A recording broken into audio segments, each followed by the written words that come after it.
Good evening, wonderful people, great Biafrans, wherever you are on the face of this very planet. Once again, we bring you a live presentation of Radio Biafra transmission to the entirety of humanity on this very day, the 13th day of May, Wednesday, in the year of our Most High Elohim 2020, with the time now standing at precisely 5 minutes past 7 p.m. in the evening in the blessed land of Biafra, and by the same number of minutes past the top of the hour, regardless of where you are domiciled, regardless of where you reside, regardless of where you call your home, place of work or abode, we are coming to you live, direct, and hopefully uninterrupted this very evening to propagate the gospel of the kingdom of heaven, to preach uncompromisingly and unequivocally the truth that we have been given to preach to the sons of men on the face of this very planet, because we receive instructions from heaven, and that very instruction we must communicate to those who are willing to hear, to those who have been chosen, to those that have an appreciation of the truth, to those who do not and can never be afraid to say that which is right before Elohim in heaven and man on this very earth. We have come that the blind may see. We have come that the idiotic may be able to reason. We have come that light may come where hitherto there was darkness. We have come that freedom may prevail. We have come that those shackled under the iniquitous bondage of the damnable zoological republic may be set free. We have come that men may be men once again. We have come that Elohim may be pleased with us, because his will must be done upon the face of this very earth. I say good morning, good afternoon, good evening, and good night to some of you, regardless of where you are this very day. And I must also say that as I welcome you, I will also encourage you to welcome all those who are around you, lovers of truth, those who are not afraid to call a spade a spade. If you are somebody who is in love with lies, this is not the platform for you. If you have come that you may participate in the ongoing loot and burn in the zoo, this is not the platform for you. But if you have come that Elohim may be praised, that Chukwokikabiama may be adored, and his will done on the face of this very planet, then this is the right place for you. We will pray this evening because we have a lot to get through, and I will endeavor to squeeze it within 2 hours if that is possible. But if we do extend, then do try and bear with me, because we are also going to do all we can to make this very session this evening as interactive as possible. I will give you a WhatsApp number later on through which you will be able to text in your questions. You will be able to text in your questions, and all the questions we receive we will be able to answer this very evening as we proceed, because we have nothing to hide. We remain a very peaceful movement despite all the provocations from the Janjaweed, Alamajiri, Fulani terrorists and headsmen who are now encamped in the blessed land of Biafra. We are live and direct. You can also receive us via Radio Biafra app. We are on TuneIn, we are on Country Radio, we are on Simple Radio. We are also transmitting live and direct via the multitude of relay stations we have in Biafra land on CHK 102.1, 102.2, 101.1, depending on where you are. If you have forgotten your pen and paper, I will very strongly recommend that you go and get one this evening, because we are preaching this very gospel that you may learn. This is unarguably the finest university on the face of this very earth. The very finest. You listen to our gospel, your life can never be the same. You come here, you will begin to develop a deep appreciation of the truth and of excellence. That is why this gospel must be preached. And that is why Elohim will bless and guide us. And that is why men on this very earth will bear us witness. We have come that Biafra may be restored in our time. We have come that the truth may be spoken. My name, as ever, is Nnamdi Kanu. Come on, also, the God of lightning and that of thunder. And I want to make Gambari to understand what my surname means and what it pertains for anybody who stands in the way of Biafra restoration. Kanu is only a short for Kamanozozo. Go and ask what it represents. It is the God of thunder and that of lightning. And that is why anything that stands in the way of this divine restoration will be decimated. If you stand before us, you will be vaporized. If you rise against this heavenly ordained mission to set men and women free, you will die where you are. That is an assurance, and that is what we are going to do. In case you are mistaken, in case you're wondering what my surname means, it means in full, come on, go and find the meaning of it. Those that went before you fell, and so will you fall, unless you step out of the way and allow the will of Elohim to prevail in the lives of men. We must pray, as it is our duty, our custom, and our tradition to do on this very platform. We must hand over all our proceedings to Elohim. And as always, we shall pray in the language of heaven. In Roman Catholicism, they pray in Latin. In Judaism, in Israel, the language is Hebrew. And of course, if you are Anglicized, I would say, or Protestantism, I believe that the language of prayer is English language. In the land of Biafra, in the land of the ancients, the very center of this very earth, we will speak, we will preach, we will honor heaven with the language that the angels are speaking right now before the throne of grace. We must pray. Onye nwanyị na Chineke nna nke dị ngọzi ma ruo mgbe ebighị ebi. Onye ịhụnanya ya na ebere ya asachiri ihe niile nke onye nwe ya kere eke. Chineke nna nke usu niile nke ndị agha, onye na-echebe ndị ya. Chineke nna nke Israel, Chineke nna nke ụmụ Biafra, Chineke nna nke ndị niile bụ ndị ezi omume.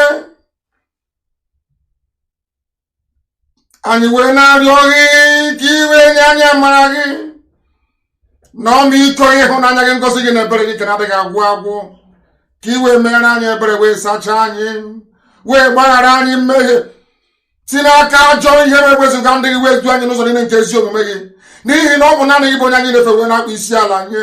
Ndị Igbo na-etugha aha eze ebube dị ngọzi, ha na-akpọ ọka aka nna nke ebere, n'ihi na ọ bụ naanị gị bụ chi kasị chi niile elu. Ọ bụ naanị gị bụ eze ndị eze. O nweghị aha ọzọ nke anyị na-erubere isi ewezuga nke naanị gị nna nke ebere dị ngọzi. Chineke nna onye dị nsọ ma ruo mgbe ebighị ebi, biko mere anyị ebere. Bịa ka iwe leta ụmụ gị, bịa ka iwe nye anyị nri, n'ihi na ọkụ adịzighị site na nrịa. Onye nwe m na Chineke nna nke igwe, ka isi elekọta n'ufe nke igwe sikwa etu a, bịa ka iwe elekọta ndị gị. Onye nwe m biko nume ngwa ngwa, ezi Chineke dị nna dị ngọzi, onye kere ihe niile kere eke mana onweghị onye kere ya, onye ọ bụ naanị ya na-achị. Anyị na-arịọ gị ka iwe bịa ọsọ ọsọ wee zọpụta Biafra, ka iwe bịa nyere IPOB aka, Kiwe bia durani sitani hojo we banya nenzo omume gị na nke brede ngozi. Kiwe si n'ọchịchịrị Igbo obodo kwensu busu Nigeria we wezugo ụmụ gị. Ka anyị wee banye n'ihe gị bụ Biafra Ezinna dị ngozi. Ma lekwa ka ha ara onye nwe m na Chineke nna. Ka ha ara bụ ndị na-achụgharị mkpụrụ obi anyị na nke ebere. Ka ha ara bụ ndị chọrọ ibuso anyị agha n'onweghị ihe anyị mere ha. Ka ihere na ọgba aghara bụrụ nke ndị dị etu a. Onye nwe m na Chineke nna nke igwe bịa ka iwe chigha ha azụ. Ka ọgba aghara wee bụrụ oke n'ọlụ ha. Bụ ndị niile chọrọ mmekpa ahụ anyị. Bịa ka iwe chụghachi ha azụ. Ha niile eze ebube dị ngọzi. Ka ha ara nna nke ebere bụ ndị na-achị anyị ọchị. Ka ihere ha wee bụrụ ụgwọ ọlụ nke onwe ha. Ma lekwa anyị onwe anyị bụ ụmụ IPOB ndị nsọ ụmụ Chineke nna n'ụwa niile. N'ihi na ọ bụ aha eluigwe tụrụ anyị na anyị bụ ụmụ Chineke, ụmụ ihe nna nke ebere dị ngọzi. Anyị na-arịọ gị mkpụrụ ala nsọ Biafra wee nyefee gị n'aka ka iwe zọpụta anyị. Na ndị ọjọọ karịrị akarị, ụmụ sabo karịrị akarị, ndị na-aka azụ karịrị akarị. Chineke nna nke igwe biko nụ na ịbụ Chineke nna nke ndị ezi omume bịa ka ihere wee mee ndị dị etu a. Anyị onwe anyị bụ ndị nwe obi ụtọ na obi aṅụrị n'ime gị. Ọ bụ ya mere mgbe niile anyị na-asị nna nke ebere dị ngọzi na anyị ga-ebuli aha nsọ gị elu. Anyị ga-akpụ isi ala nye gị. Anyị ga-aja gị mma Chineke nna.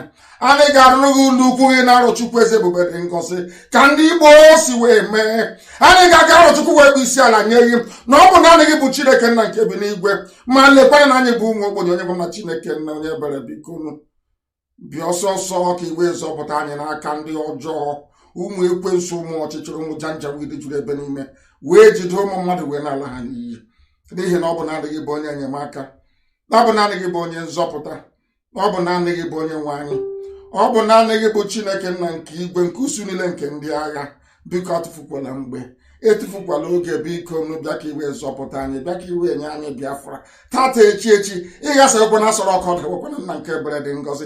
Iru ụkwara ọrụ ikwere m nkwa na ịga arụ, ọrụ ikwere ụmụ nkwa na ịga arụ ịrụnwekwana ya. Ijide nwa obodo kwensu bụ zu ma tirie ya asọrọ ọka adawo onye nwe m na Chineke nna. N'abalị anyị ga-ewepụ ihe ọ bụla jide eze ebube dị ngọzi biko nụ. Nye anyị ịhụnanya gị na ebere gị ka mara gị na ọmịiko gị wee du anyị mgbe niile ka ụtọ na nsọpụrụ wee dịrị gị onye kere eluigwe maka elu ụwa. Elohi mmadụ na ya Shaddai ugbu a mara mgbe niile ebe ebi ka anyị na-arịọ gị ise. Mma mma dịrị gị Chineke, mma mma dịrị gị Chineke, mma mma dịrị gị Chineke. Having called upon heaven, n'ihi anya efewe onye kere eluigwe maka elu ụwa, Chineke nna nke ndị Igbo. The same God of Abraham, of Isaac, and of Jacob, the one that changeth not. You do not change. You remain the same yesterday, today, and forevermore. You are Elohim. Man will come to this earth and die, but you remain forever. Your words remain forever, and we must worship thee and praise thee. Biafra will be dedicated unto your worship and your holiness for eternity. Biafra will be another Israel in Africa as you intended it to be. For through Biafra, light will come into the darkness called Africa. We must preach this gospel this evening, the very gospel of heaven, that Elohim may have mercy upon us. This evening, we shall be interactive, as I intimated earlier on. As we proceed toward the end of the program, I will issue a number, and through that very number on WhatsApp, you will be able to text in your questions. I will be able to answer them, but you will also remember to give us your name and where you're listening from, and then you type your question. If your question doesn't have a name or location where you are domiciled, I will not be able to read that very question and address it appropriately. There are influx of Janjaweed soldiers into our land, disguised as deportees, as Alemajiri deportees. We have no Alemajiri in the northern part of the Zoological Republic. Absolutely none. We go to the north to develop it. We go to the west to develop it. Every part of the zoo that is developed, there are Biafrans in it. We are not Alemajiri. When they concocted the rubbish that they were deporting Alemajiri, they were sending, of course, a very false message. They were trying to propagate falsehood in order to imply that there could be some Biafrans who are Alemajiri in the north. That is not the case. That very time has come that I warned you many years ago. I told you in Los Angeles in 2015 that a day will come when these hordes of darkness, when this very army of iniquity will march into our land, they will rape our mothers, they will abduct our daughters, and we will be hopeless.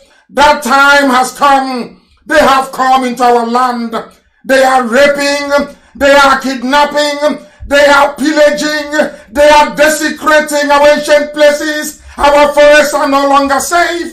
Nobody can farm safely anymore. Our mothers are fair game. Our daughters live in trepidation. The land of Biafra is overrun. The land of the ancient has been overcome by this relentless army of darkness. They have come from the north. They are Janjaweed, they are Alemajiri, and they are Fulani. As I warned you the world many years ago, I warned you, I told World Igbo Congress, I admonished them and I told them the truth. And I said, if you do not give us what we require, they will overrun our land. I kept crying. I kept lamenting. I kept telling them. They called us all sorts of names. They said we are crazy. We don't know what we are talking about. Today, what we have is a manifestation of that very prophecy. For they have come and they are in our land. They have come that they may kill as many as possible. That time that I dreaded is upon us. The Janjaweed have come. They have come to kill. We are surrounded by enemies on every side. Even the operators of social media, they are against us. Even those countries we thought are civilized, for some inexplicable reason, or should I say, for the same reasons that the Jews of Europe were despised, that is the same hatred that has been directed towards us. We have not conquered anybody's land. We have not stolen from anyone. We have not looted the treasury. We have not done anything but be obedient, hardworking, ingenious, and law-abiding people wherever we go around the world. But it hasn't stopped the enemies from coming, and now they have come to take our land. The influx of Fulani soldiers, disguised as deportees from Alemajiri North. This deportation has become an abused word. How can you deport somebody from the Janjaweed Alemajiri North, impoverished arid lands of the Sahel? Children who are born victims of unrestricted and unmitigated pedophilia. These are children born on the streets to wayward mothers and non-existent fathers. They are the ones that the Arewa use to rig election after election. They are the ones that make up the humongous population of Kanu. They are the ones that stream in from Niger. They come in from Chad. They come in from the Cameroons. Unrestricted access to the northern reaches of the damnable Zoological Republic. Today they have become a menace. Today they are the carriers of a pestilence. Today they represent the backward mentality of the Arewako North. Today they have become abused. Today they are being deported to Biafra land. And we are not going to have it. We will not have it. There are no Biafran deportees anywhere in the north. Absolutely none. None whatsoever. What they have done, what they have continued to do, is to try to muddy the waters, to use adjectives and words to describe circumstances and situations in order to make people swallow what is in essence unswallowable. The child abuse in the dusty, dirty streets of Katsina. These are children who have been there, born on the streets. Today they are being deported to Yenagoa in the far south. Today they are being dispersed across the entire south. The same age-old Fulani tricks, which idiotic leaders in the south cannot see because they are daft. Most of them that claim that they are educated from the south, believe you me, they are very, very daft, I tell you. Very, very daft indeed. Those of us who are over 50 years old, but don't expect any reverence and respect when your skull is empty. If you don't have anything to offer, you shouldn't be a leader. If you don't have a vision, you shouldn't be leading people. If you don't have what it takes to defend and to protect your people in times of crisis, there is no need calling anybody an elder. Therefore, this evening I proclaim that insofar as the situation is as dire as it is in the south, we have no leaders, we have no elders, and we have no politicians. All they do is to issue empty and flimsy press statements. That is all that they do. That is all that they can do. Because they have forgotten. Because we like to forget that what is happening now with all this Alamajiri being shipped to the south, this Fulani army, what is happening now, what is happening today was foretold over a century ago. It was foretold.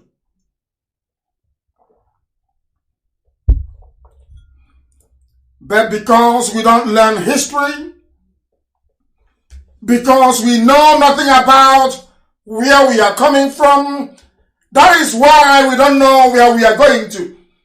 That is why people do not learn from history. Because if they learned anything from history, or if they at least tried to acquaint themselves with historical facts, they would have known that history has a very funny way of repeating itself. A very funny way of repeating itself. Because Ahmadu Bello said in 1960, the nation called Nigeria, listen, the nation called Nigeria should be an estate of our grandfather, Othman Danfodio. We must ruthlessly prevent a change of power, which is what they are doing with the Gambari. Having done away with Oshibajo, we must use the minorities in the north as willing tools. They are talking about the Bachama. They are talking about even the Hausas.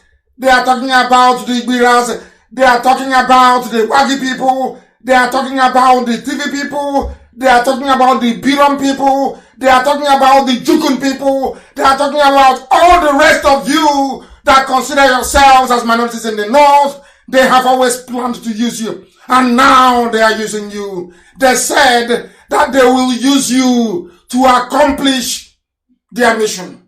That you are willing tools. Today, with the help of APC, today with the help of the late dictator Buhari, they have extended that modus operandi to the south, that you have our governors and political leaders actually serving the interest of Othman Danfodio to come and colonize us and take us over. And as I tweeted earlier today, we are not going to be willing tools and we are not going to be used. IPOB will not be willing tools. IPOB can never ever be used. They took history away from the classroom for very obvious reasons. They wanted to conceal the unspeakable atrocity after atrocity perpetrated by the Fulani Janjaweed Caliphate, domiciled in Sokoto, a country without history,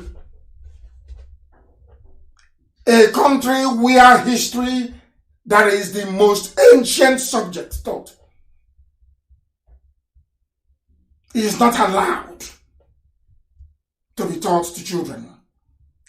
You have people who are graduates in the zoo called Nigeria. They don't know what history is all about. They have no idea about the history of Nigeria. The reason why they concealed history from you is so you cannot predict this coming, this very wave of Fulani Al-Majri invading the South. Because it has happened before. In times gone by, it happened before.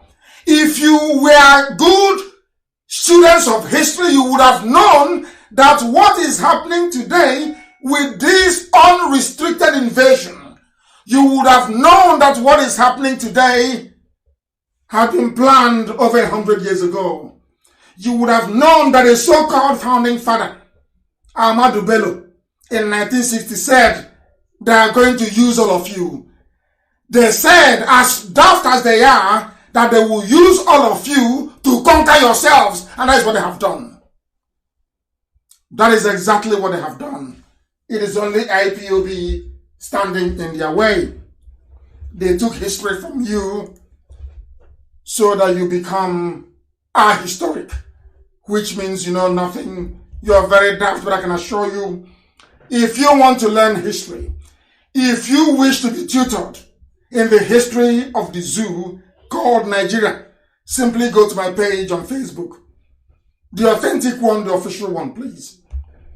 You will see history. If you want to study history, you go to Twitter. We are there, you will see history. Because a country without history, and people can still come out and beat their chest and say, Nigeria is my country, should be ashamed of themselves. Thank God that at least Chimamanda Adichie clarified such idiocy when they tried to apply it to her. I think they asked her a few days ago if she's an ambassador for Nigeria. She said, no, I am an ambassador for myself. Go and read it to understand the very deep meaning her statement was trying to convey. Because Nigeria is an absolute and abundant disgrace. The problem of the zoo did not start today. It started from time immemorial, and it may shock you to know the truth this very evening that the people who conspired in 1976 to remove history from the school curriculum was no other person than President Olusegun Obasanjo. And why did he do that? Obasanjo did it at the behest of the Sokoto Caliphate, the Janjaweed Northern Cabal. Obasanjo obeyed them. Because of Obasanjo's obedience and submissiveness to the cabal in the north, they allowed him to return in 1999 as a civilian president, or should I say head of state. He was the only one they could have trusted. They don't trust any other Yoruba man. They did not trust Olufalaye. Even till today, they don't even trust Tinubu. Despite the fact that Tinubu is a Muslim, they don't trust him. That is why Osibanjo is missing. Tinubu cannot ask after him. That is why Osibanjo is missing, presumed dead, and nobody wants to ask after him. Obasanjo was the one that denied you history. He was the one that took away history from the school curriculum. Because if you had studied the history of the zoo called Nigeria, you will come to the realization, you will understand what is happening you will appreciate what Channels Television is trying to do in Okpanam. They have been killing people in Okpanam. Channels TV never went there. Fulani have been attacking Delta week after week, day after day, with only IPOB standing between them and the fall of Delta. Channels never went to interview anybody. But surprise, surprise, all of a sudden, some Fulani settlement, some land illegally occupied by terrorists in the forest of Okpanam. Because if they were human beings or normal people, they will be living where everybody lives. They will live in the towns. They will live in the villages. But unfortunately, they cannot live in the town. They cannot live in the village. They are living in the forest. In a land they forcibly acquired. In a land they forcibly acquired. They took that very land by force from the villagers. And from there, they will come to rape. From there, they will come to kidnap. From there, they will come to abduct. And there are people in Delta saying we are one Nigeria. And Yama is Nigeria. It's not Igbo. But IPOB are the ones there defending you. IPOB are the people in Delta defending you. This same IPOB, this same maligned IPOB, this same ridiculed IPOB, we are the ones on the ground chasing the terrorists away. Chasing them away. Now you understand. Overnight, Channels went to go and do an interview. When I said to you that Channels TV is working for the Fulani terrorists, you didn't believe me. Now you will.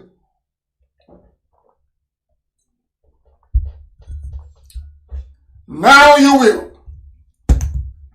Channels Television have never covered any Fulani attack in Biafra land. Channels TV never went to Okpanam before we drove away the Janjaweed. Channels TV never went to ask the families of those killed by Fulani headsmen, Fulani terrorists. Never interviewed them. Never spoke or had a word with the traditional ruler. Never. As soon as these terrorists were driven away from their camp, all of a sudden, and without warning, out of nowhere, Channels TV appeared and went to interview them. I am going to play it for you, and I am sure by now that Amaka will also post it on the page, so you understand the wickedness of these people. So you will appreciate how evil they are. Channels TV never went to Delta. I want people to Google Fulani headsmen attack in Delta. Google it. You will see all the stories, countless, harrowing, gut-wrenching stories about the unspeakable atrocities that the Fulanis are perpetrating, not just in Delta, but across the whole of the South. Did Channels TV go there? No. As soon as terrorists were driven from their camp in Okpanam, Channels TV landed to interview them. You see, when I speak, they say I hate the Yoruba, I can't hate them. As I've said before, I have nephews and nieces who are Yoruba. I stay with them. But when I see the truth, I must speak it. That truth has to be spoken. That evil may flee from the lives of black people. Because the way we behave sometimes, it is abominable, I'm telling you. I want to play it for you, so you understand. Any settlement inside the bush of Okpanam in Delta. They said a settlement inside the bush in Okpanam. I want you to understand. How can you have a settlement inside the bush? What are these Fulani terrorists doing? And it is not just in Okpanam. The whole of the South, all our forests, all our bushes, they are there waiting for instructions to unleash mayhem. And that is why, if you refer back to the video clip, to the address I gave to World Igbo Congress in 2015, I told them this was exactly what was going to happen. I was sent by heaven What I'm doing is not of man. Anything I say must come to pass. Once I utter it behind this microphone, it must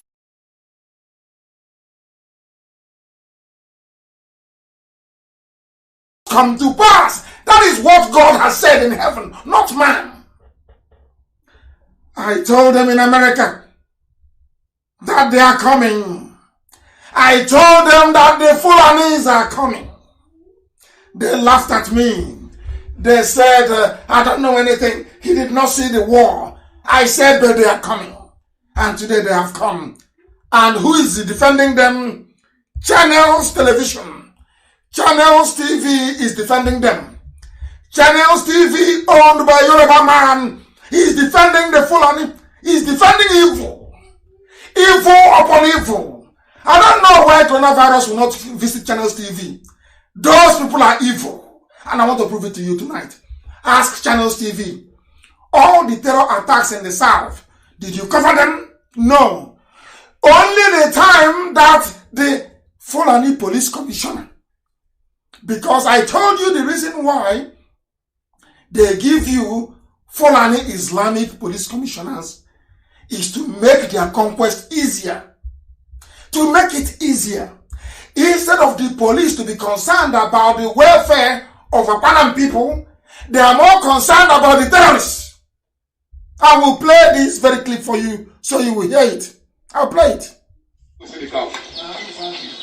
This Fulani settlement inside the bush of Okwanam in Delta State has been burnt down by youths who stormed the camp in the early hours, killing a cow and injuring a woman. Are you listening? People come on our house, they say, Ijepe where they kill or they kidnap and they kill. So we will not get kidnapped for our house. It's just they come the warriors every day.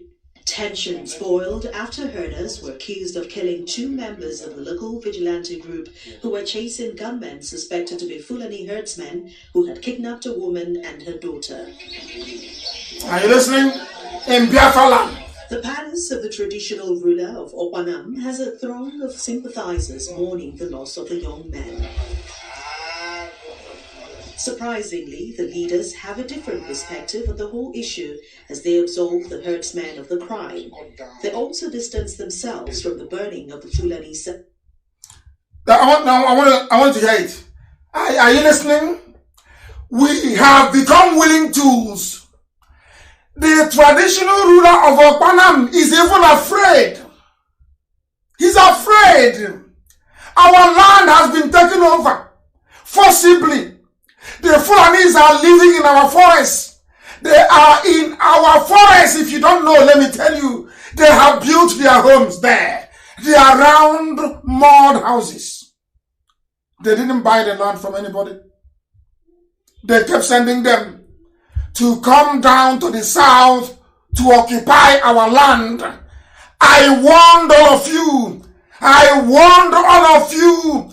Every blessed year, I'll be warning you. I warn all the idiots saying, oh, Delta is now Biafra. And Yama is not Igbo. Have you seen it now? You are about to become another Elorin. You are about to be, because your traditional ruler can no longer speak. He's weak. Those of us defending Okwanam, he has disowned us. He doesn't know anymore what happened. But they came and they killed. They abducted.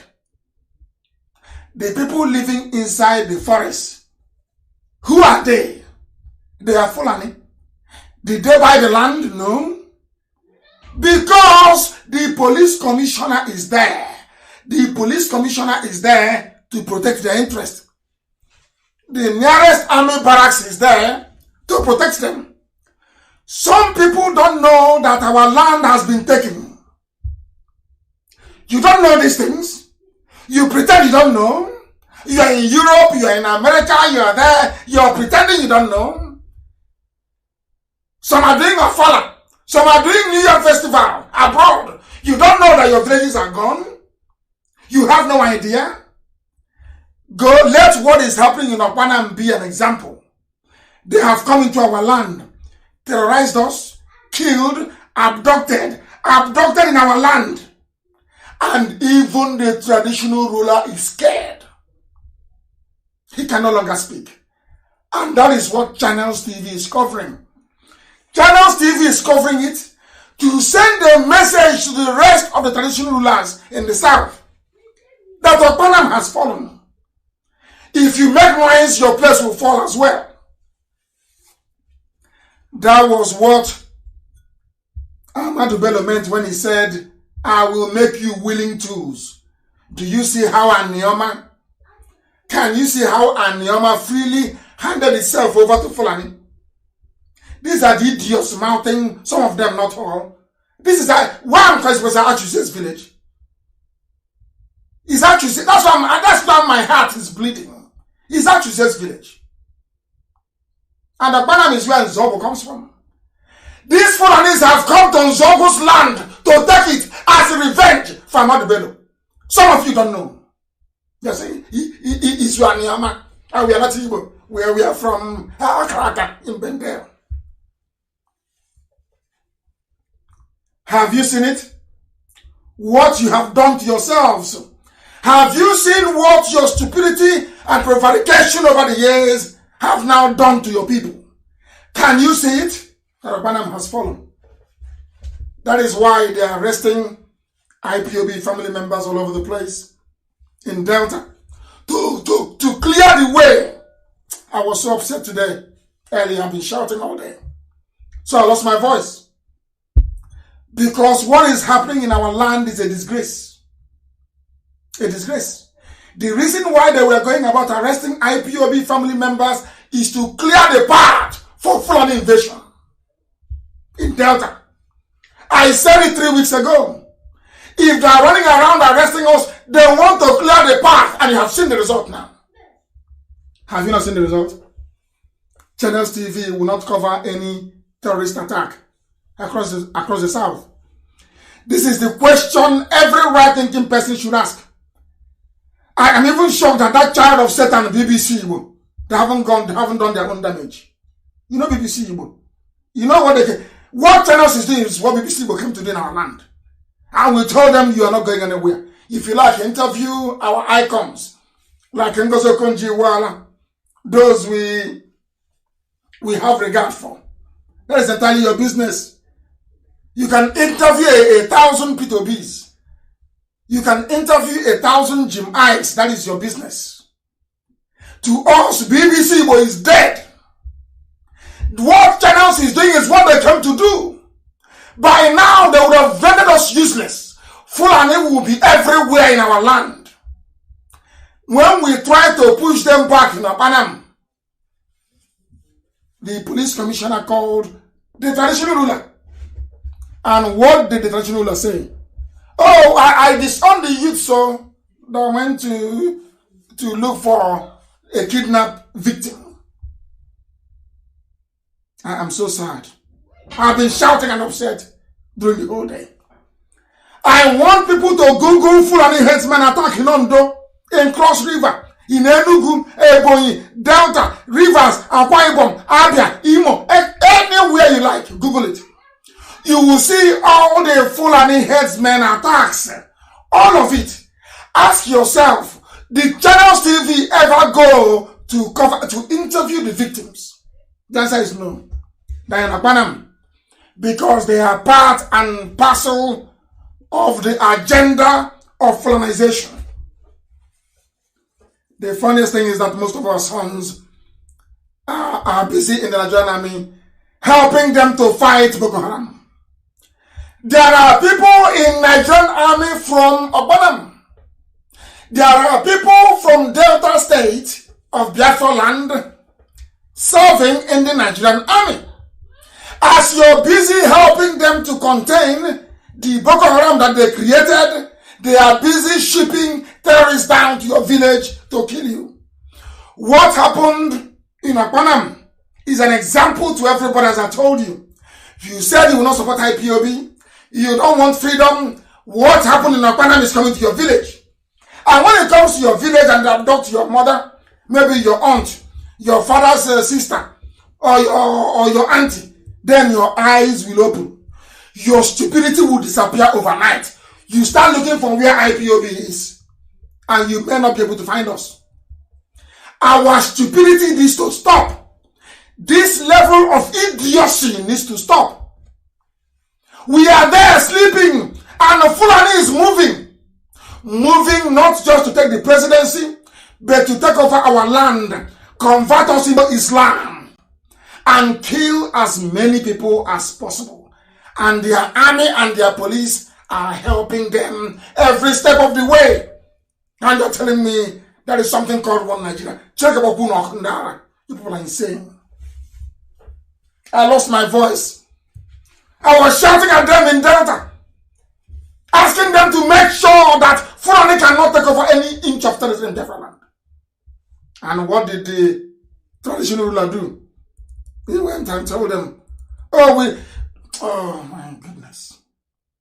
Please, Amaka, and everybody, all our admin in Radio Biafra and IPOB, publish all those videos of how the very trickish ways El Rufai is using to smuggle in these silent Islamic soldiers into our land. They are coming in containers.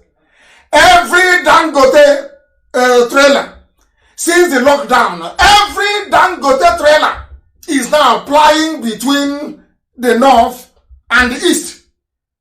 And what is their cargo? They are carrying terrorists. They are carrying killers. They are carrying rapists. They are carrying diseased Al-Majiri with their coronavirus. They have come to reduce. People should write today's date down. So tomorrow you will be playing it. And say, oh, Nnamdi Kanu said it. And we thought he was joking. They have come. And they are waiting for a command to unleash mayhem. Obanam is a joke. Some of you are in America having fun. Not now anyway, due to coronavirus. Because I'm warning you, some of them came to Omaya today. You know what happened in Omaya today?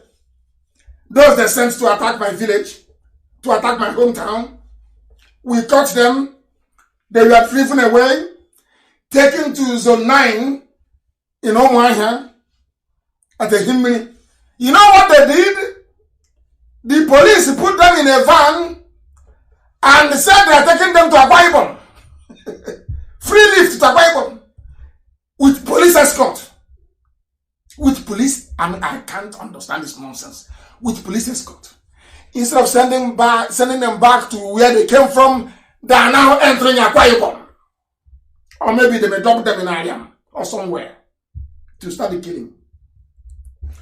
I am warning the whole world, our people especially, that death is coming. You can no longer stop it. Some of your governors are busy siphoning money to China. They are busy siphoning money to US. They are busy buying up industries in Africa. They are busy sending their kids to Cambridge, to Harvard. They are busy paying you 1,000 naira every 4 years to vote for them.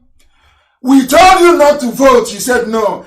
I told you if you don't vote, you will get all the changes you need. You said no. It's through PVC. You never knew that you were voting for your own death. Today, death has come. And they are not going back anymore. They will carry it out. That mission, they will carry it out. The only people stopping them is IPOB. It's only our tenacity that is stopping them. If not by now, in your village, they will have Islamic schools. They will be forcing you to go and learn Islam and Arabic. In your villages. If you go to Newi, and if not for IPOB by now, Newi will have an Islamic school. If you don't know, go and see what's happening in Ebonyi. Go to Ebonyi, you see what is going on in Ebonyi. You weep for this generation and the next. That is why we must do that which is right before God in heaven, and that's what we're doing this evening. The reason for the influx, let me tell you that they have their own reasons for doing what they are doing. They have their reasons for doing what they're doing. Let me tell you what they have decided. They said since IPOB and Nnamdi Kanu, of course, is Elohim. since God have destroyed Nigeria, since Aso Rock is empty, collapsed, there's nothing in Aso Rock, it's a shell. What they have decided to do is to bring trouble. So once coronavirus is over, as the whole world is condemning them for deceiving humanity, they will unleash coordinated attacks across the south. Before, I thought they were going to start in the west. Now what they have done very cleverly, they think they're smart, but I'm smarter than them. They think they're smart. What they have done is to switch the attack to the east.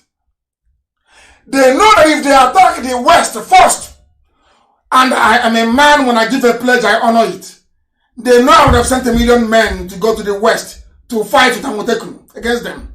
So what they did, as they normally do, is they bribed the Yorubas as usual. They now switch the focal point of the attack to the east. Because the Fulani man knows that a Yoruba man can never come to the east to fight, to defend the east. That's what they're counting on. They think I don't, but I know. They're wondering and having a meeting and saying, oh, I don't know what I do. I say, I know. Because I get my message from heaven. What they have done is to switch the main point of attack to the east. Before, what they wanted to do was take the west, and then they come east. Now, they have discovered that IPOB have destroyed their agents. We have destroyed their agents in Biafra land. All the APC agents, they're on the ground. They cannot rise again. They're finished. So what they now did was to say, okay, let us connive with the Yoruba. Let's attack the east first. That's why they are coming. They know that Yoruba can never help, not in a billion years. Yoruba can never send volunteers to the east to fight. Never. Never, ever, ever. That's what they're counting on. And as part of their plan, they are going to use Yoruba media. They will use the British High Commission in Abuja to make the news palatable for the world. What they want to introduce is a total news blackout. The only people stopping them is this Radio Biafra, this IPOB. We are the only people stopping you, Fulani from swallowing you up, all of you, and your villages. Only us. They know Yoruba will not help. And we are going to fight this battle alone. Sadly, as always, when I speak, they say, oh, you're insulting Yorubas. I'm saying it openly. That the world may hear me, because it's the truth. The people that plan this nonsense is Mama Ndaura and El Rufai. They are the linchpin. It's a two-pronged attack.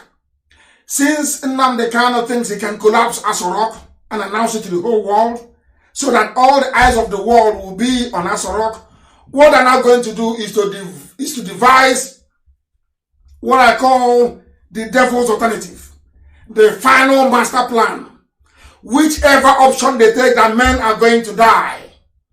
Because if the world discovers after coronavirus that they've been lying to everybody, they will be in trouble. Aisha will go to jail. They don't want that. Now what they want to do is to shift the focus of the world to the east. If you ask now, and they have the money. I told you in the year 2015, the Fulani war chest, the Fulani Islamization war chest stood at $13 billion US. Do you know what they do with the money? You don't know, but I'll tell you. They bribe diplomats all over the world. The same thing that Bill Gates is doing with the World Health, the same thing that China is doing with the World Health Organization. They go and they buy up all these groups and their leaders. They give them money. Once you are announced as an ambassador to Nigeria, you come, you have $1 million cash for you, waiting for you. Some of you will be surprised. Do you know that all the killings happening in Nigeria? Do you know that the British High Commissioner never ever sent that very vital information to London? Are you aware of that? Are some of you actually aware in the USA that the Africa desk in the USA has been bought over by Nigeria? Are you aware of that? I'm giving you privileged information. And why they brought Gambari? Because he's a master briber. That's his job. That's what he does. This is a plan. So instead of the world's attention to be inside Asorok, it will be in a proxy war going on in the east. Are you listening? And listen carefully. When the dust settles down, you know what I'm going to say? Oh, but you are all Nigerians now. After all, there are Igbo people living in Sabangeri. So those Janjaweed living in our forest, we shall allow them to stay there. Are you listening? Are you following? That is their master plan. They will start the war. Once the war starts, the UN will say, okay, why don't you all stay where you are? You are all Nigerians. Do you see why we reject being Nigerians? It is a tool for Islamization. It is a tool for Fulanization. It is a tool of conquest. Anytime you say you're a Nigerian, God in heaven knows you are preparing yourself to be taken over by the Fulani. We discovered their tricks. We discovered their game plan. And that is what we're fighting against it. Every Friday and moment, you think you can hold meetings and I will not know? Is that what you think? You planned all this nonsense. You are deporting Alamajiri, and I'm asking you, what is the dictionary meaning of deportation? When Nigerians are deported from abroad, they are deported back to Nigeria, where they come from. Are you deporting Alamajiri to Akwa Ibom? Alamajiri to Cross River? Are they from Cross River State? Now, tell the world the truth. What is your game plan? What do you want to do? Because the people you are deporting to places where they don't come from are not deportees. These are Islamic foot soldiers. If you don't know, let me tell you. Our exposure of Jubril, by the way, Jubril is dead. I've not told you this. He's gone. The one that used to speak, Jubril is gone. No more. You can't see him again. The one with the hole in the neck, he's gone. Completely gone. He's dead. Because we exposed Osibanjo, and until this moment, Osibanjo is still missing, presumed dead. MPD. I wrote it earlier on my Facebook page. Missing, presumed dead. Osibanjo. I told you that Chukwu Kika Biama is dealing with Asorok. Gambari is a very clever man. He said that you will not see him in public. Any day he tries to exercise or arrogate to himself the powers of a president who will die. Is that Asorok? It's cursed. And I know it. Because of the what we know to be the death of Osibanjo at the hands of the Fulani cabal, do you hear about Femi Adesina anymore? Now you have Bashir Ahmed. It is called encirclement. I also want to take you back to the reason why they kept appointing only Fulani. They knew what was going to come. They had an agenda. So the key thing is put Fulani in every position of authority. Make Fulani all the police commissioner, all the army commanders, everywhere, only Fulani. And then, who does the job? There's something called the softening job. That will be done by their APC party apparatchiks in the south. Oh, Nigeria is one. The Igbos, you hate Buhari. You don't want to vote for him. What it is called softening up. They keep softening you. Softening you. Softening you for the big blow, for the upper court that is coming. That upper court is Janjaweed invasion. That is happening now. These are the things they think we don't know, but we know. I just kept quiet. I knew they would make this move in 2015. I knew they would make this move they're making today. I knew about it in 2015 that they will come. And I wonder why. You know the thing about an average woman is too much sense. I too know. Every idiot has every idiot I too know. I know everything. This your Biafra. This thing you're doing. And I'm telling the idiot, with all your so-called degrees and your fancy brocade starched wear or outfit you're putting on in a function in America. You, with all due respect, you are a nuisance to yourself and to your children. You're a fool. You're not anything. Until they have come. I want all the videos of all the people intercepted. These are the ones you intercepted. How about those you did not see? How about those you were not able to see? Do you know where they are? How about those you didn't see? Do you know where they are? I'm asking you. No, you have no idea where they are. Because they are in our bushes and in our forests. The caliphate calculated quite rightly that Yorubas will never help us. Never! Not in a billion years. Never. Because the primary duty of a Yoruba man is to hate an Igbo man. That's one thing in life. That the number one priority for a Yoruba man is, how do I hate an Igbo man first? That's their priority in life. It's the truth. There are good ones amongst them. I tell that truth, nobody will tell you, is what I tell you. The very painful one, the raw one, but it's the truth. All these years of Yoruba hating an Igbo, it has allowed the Fulani to flourish. They play their game very well. They play it very well. They play very, very well. They were complaining before, listen, that under Jonathan administration, there was no Yoruba man there. There's only Igbos. They never say Fulani. No, never. Now I'm asking them. You voted for Buhari, you claim. Buhari that died in Saudi Arabia. That is why even during the swearing in of Gambari, nobody can see him.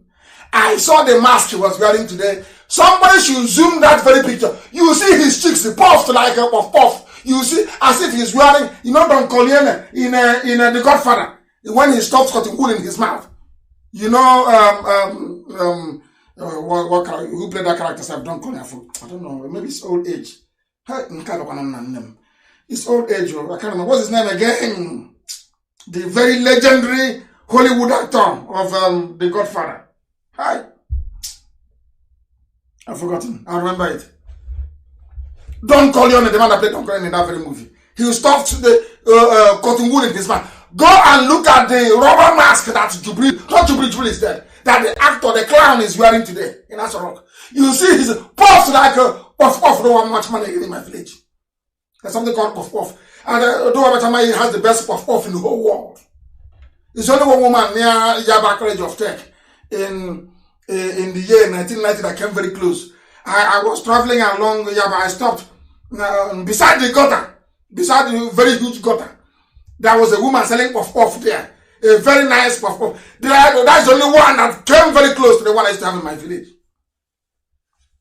Look at the cheeks of that man. He is wearing, his cheeks are like puff. Go and look at it. That's what I can show you. You claim that the position of the chief of staff is so important, you swore him in, and we can't even see who swore him in. No video of him being sworn in this digital age. A lot of stupidity is a disease. The caliphate thought very wisely. The purported appointment of Gambari confirmed our intelligence. Yoruba will be the last to be conquered. Remember this very, very well. The US ambassador to Nigeria, the UK High Commissioner, the EU, all of them, they have all received their own fair share of the loot. They can never tell their countries now. These ambassadors, and they are all former spies. Every ambassador is a former secret service agent, is a former spy.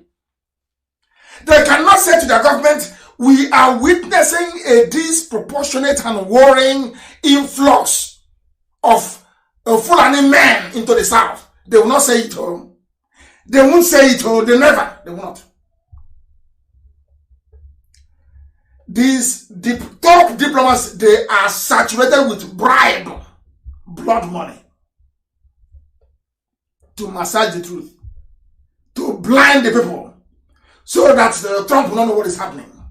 So Boris Johnson will know it, because if you're talking to Boris Johnson or Donald Trump, they don't know who you are. They don't know you. They can't trust you. It's their own spies they will trust. Those in their embassy. People are dying, are being killed in Delta. And you complain to Trump. You compare to Johnson, they will say, okay, thank you very much, I've heard you. Let me ask our people on the ground. They ask the ambassador, did such a thing happen? Ambassador will say there was a minor clash reported between herders looking for the water their cattle would drink and the villagers. And that's what they would take. Are they going to take my own? Of course not. Trump won't take what I said. No, of course not. I'm not an American citizen. Are you going to listen to an outsider or your own seasoned diplomat in Abuja or Lagos? You listen to your own seasoned diplomat. If I travel to Germany, if you tell me something about IPOB, am I going to listen to you? I'll listen to my officers in Germany. That's how life is. Now you understand what is happening. No, the name is not Al Pacino. Al Pacino is Michael in Mario Puzo's The Godfather. What's his name again? Hi, I've forgotten his name. It's not. Please, it's not. It was Michael. In that, was it Michael? Yeah, Michael. The senior brother was Sonny. I want to remember the name of oh gosh, I've forgotten. That means we don't even watch movies. And nobody even knows the name. So that means we have a generation. Common movie. They are watching Nollywood. Hey! Nobody knows. You've not even read the book. Mario Puzo's The Godfather. Hey! No reading. No proper movie. Nothing. Only Nkwobi and Cold Gold and Gold Address Boy. Hey! This generation. I weep for this very generation. Unbelievable. I want to know the name of Don Collier. What's this man's name again? I've forgotten. Nobody knows. Nobody knows. Nobody knows. I can't say. I'm checking all the messages here. Nobody can tell me. Nobody can tell me. It's very sad indeed. Very, very sad. People don't watch classic movies at all. Nothing. They don't. They don't know that there's so much to be learned from watching classic movies. It's not Al Pacino. I said The Godfather. The Godfather. Not De Niro. The Godfather. Hey! And these are Biafrans. I'm shocked. You don't watch movies? Hey, this one is that oh my goodness. Thank you very much. Simon Anyanubo. Thank you. Marlon Brando is the name. Marlon Brando, not Al Pacino. Marlon Brando. I hope you didn't Google it. Marlon Brando is the name I'm looking for. Go and look at the clown in Asorok. They stuffed his mouth with cotton wool, like Marlon Brando. And he's shining like puff. Go and have a look at it. That was where you couldn't see any live transmission of the swearing in. They finished and the idiot came outside and said something and went in again. I'll deal with him tonight. Gambari is a nobody. They're nobody. Parading certificate here and there. Rubbish is a nobody. I will deal with him tonight. It's a nobody. There are foreign settlements everywhere across Biafra land, and I can assure you that Channels TV, Tinubu, Yoruba collective yearning for 2023 presidency is the reason why the Fulanis are doing what they are doing and are getting away with it. We must pursue freedom now. We must pursue freedom now. Anambra State is under threat as we speak tonight. The Nigerian army is providing cover and logistical support. The pictures are, I want the entire social media to be flooded with all the pictures and videos of Al-Mahdi invasion of Biafra land and the south. Everywhere, everybody should put it on the timeline what the El Rufai is doing with the Janjaweed North to colonize us, to invade, to Islamize and to enslave. Then the forest, then in our bushes and our farms. I'm looking at a farm, they have tarpaulin, they use tarpaulin, oh my goodness. Our land is gone, completely gone. And that is why I am giving an instruction tonight to all our volunteer command across Biafra land. And I'm also asking some PGs, President Generals of some town unions are colluding with the Fulani. They take money. Some Igwe, the Igwe of Obunike, took money from the zoo to sell Obunike to Fulani. If you know the Igwe of Obunike, you go and warn him. If you are from Obunike, go and warn your Igwe.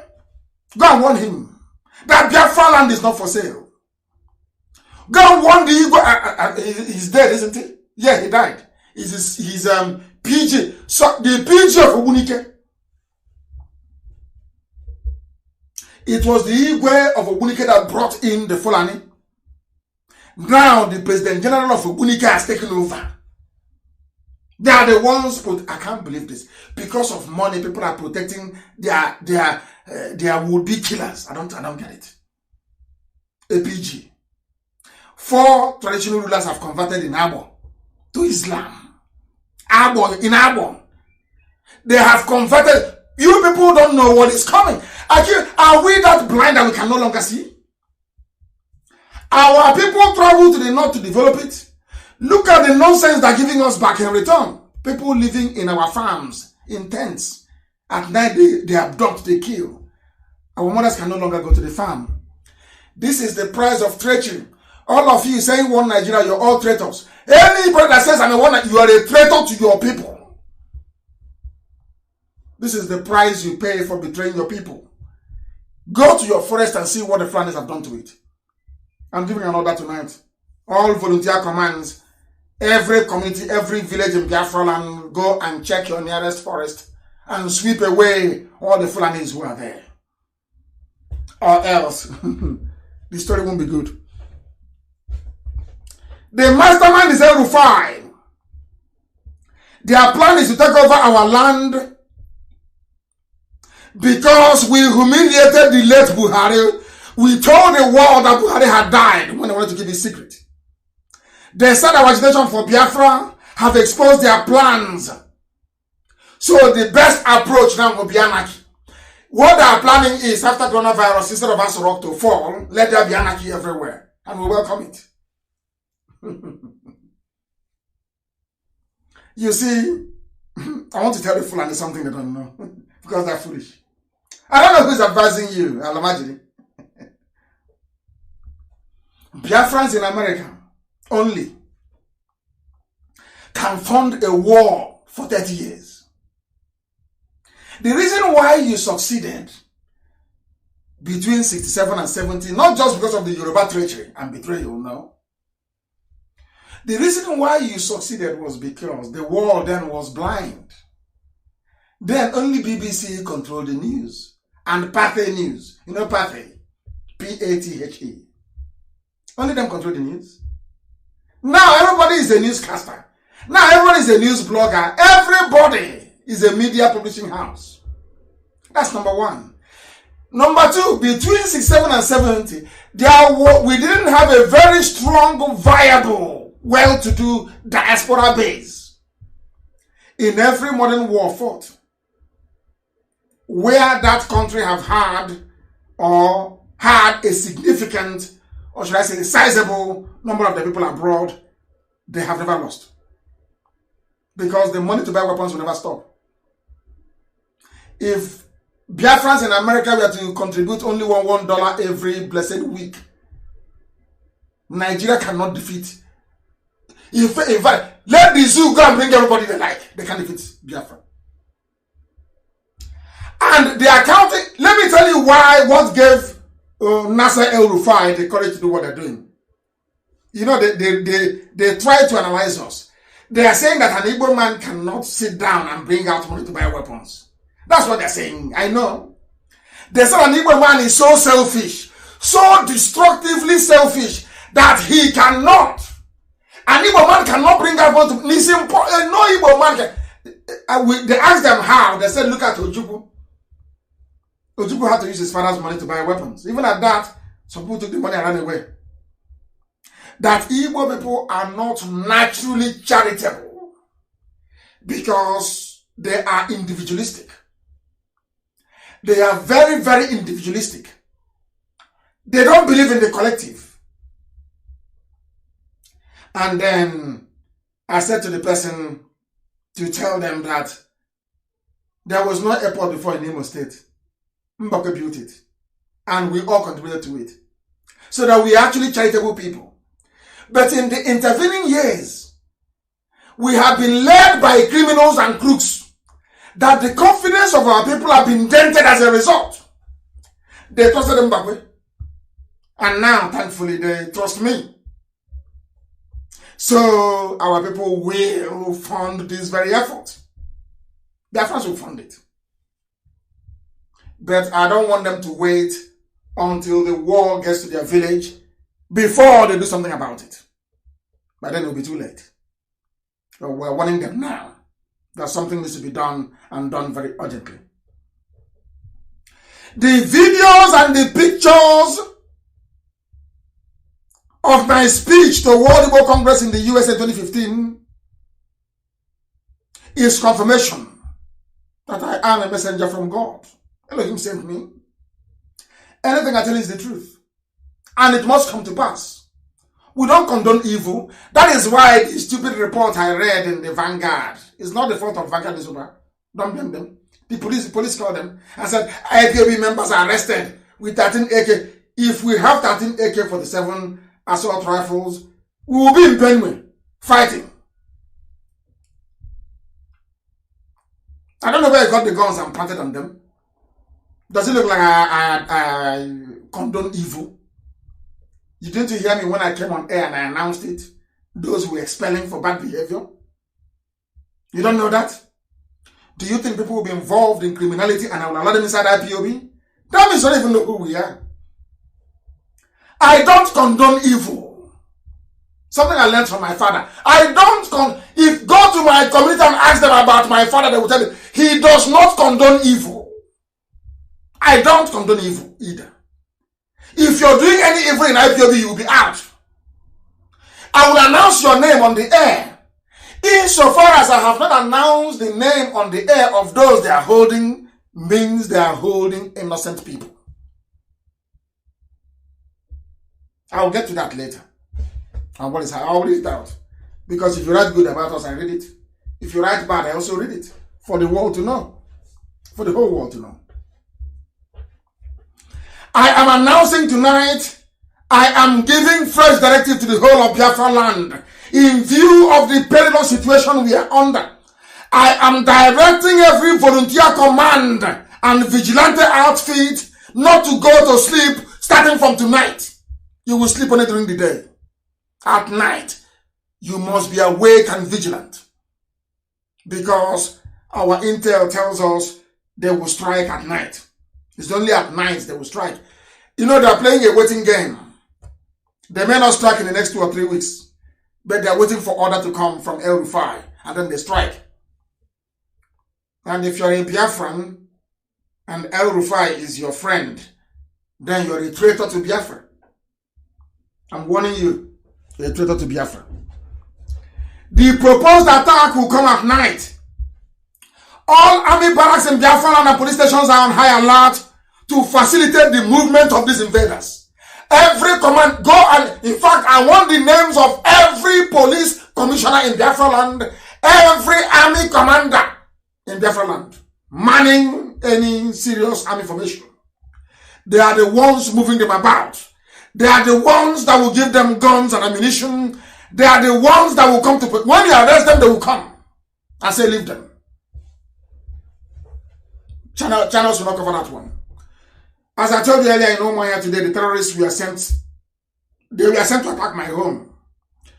They were rounded up and handed over to the police, who promptly moved them to Ariam in Iguano, my wife's village. And we were just waiting to hear for as to what happened to them. When the police were, they said, we are moving them to Akwa Ibom. Did they come to Akwa Ibom? You see how they have turned everybody into a coward. Everybody's not a coward. Because once you do anything, your guy who is a Fulani man or woman will dismiss you. Now you know why they took up every position in the army, every position in the police, every available position in the zoo. You now know why Buhari, when he was alive, did what he did. Anywhere you see an army convoy in Biafra land, this is an order. Record them from a distance. Because Nigerian army are the ones providing logistical support to the terrorists. And from today onwards, I don't want us to be distracted by stupid Nollywood-style gossip. Today is weekend at that hotel. Tomorrow it is a Pericom versus a preacher in Onitsha. Another time it is, which other news is there? It's like, IPOB caught with 13 rifles in Delta. All these stupid news. I don't want IPOB to dwell on them. We just go and we give them the response they deserve and we move on. They are trying to distract us. It is a distraction. It is their stock in trade. When you write an article, you write a piece. They come there and they make a stupid comment completely out of context. So you start chasing that shadow and forget the substance. That's what they do. I am also, in this very difficult period, extending a hand of cooperation, as I did during the COVID-19, or throughout this COVID-19 period, to the governors, not to work, to all governors across Biafra land, not to work at cross purposes with IPOB. We want to ensure that our land is safe. We must all close ranks now to defend our land. We can resume our hostilities afterwards. All of you now suffering who are going to die under Fulani attack. Did you see what Nyamwodo did to you? They are so-called elders. Only if they had listened to me. Only. But it's too late. Some will die. Some will die. It's understandable. So that we may learn. So that next time we all engage our thinking faculties, not any idiot coming out and telling you, I'm an elder. I saw the war. I'm an elder. Support Fulani. You follow the idiot. You have seen what I've done to us. Now there are Janja, are they talking? Oh, does he? I'm a leader. I'm an Igbo leader. I'm a South leader. Are you hearing from them anymore? Are you hearing from them? Now that the Fulani army has come, they've run away. They've left it to IPOB. They'll be murmuring in their chat rooms, oh, IPOB should do something. Every hope is now on IPOB to repel the army. This same IPOB you said should be killed. Now they're looking up to us to repel the Fulanis. And we will. And our enemies know we will. That's the good thing about it. Oh dear. Elohim will lead us into battle, I assure you. And we'll emerge victorious. They will kill us, we'll kill them in the end, we'll win. The appointment of a Fulani man. They say, you know, today they changed his name to Agbola. No longer Ibrahima. It's Agbola. They think they're clever. You know, they don't know who we are. You think all these years his name has been Ibrahim Gambari? All of a sudden, you want to make the Yorubas feel that you are appointing a Yoruba person when in actual fact he's a Fulani man. From Para. Now you understand, don't you? They are busy deceiving you, telling you, oh, he's a Yoruba man. Oh, Buhari appoints a Yoruba man as chief of staff. It's a lie. His mother is Yoruba. His father is Fulani. He was conceived in Brennan Kebi under a camel. Even that name. Under a camel in Brennan Kebi. I have his details. He'll be shocked. I have his details. So that idiot is a nobody. Abakiari was a far more formidable adversary than this one. Abakiari is a very clever man, I'm telling you. But we outwitted him, and he fell. Talk less of this one. Out to the man of blue camel, under the camel in Brennan Kebi. The father was Fulani. Went to buy camel in the north.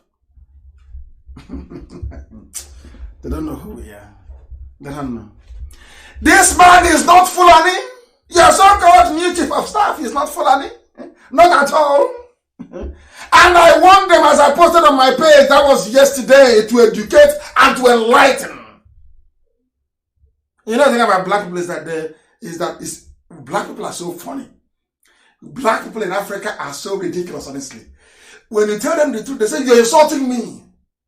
And they get offended. They start insulting you. They start saying all manner of things. But the people that colonized them put chain on their legs and their hands, dragged them against their will onto a ship, took them to the Americas to become slaves, to become farm animals. They don't hate them.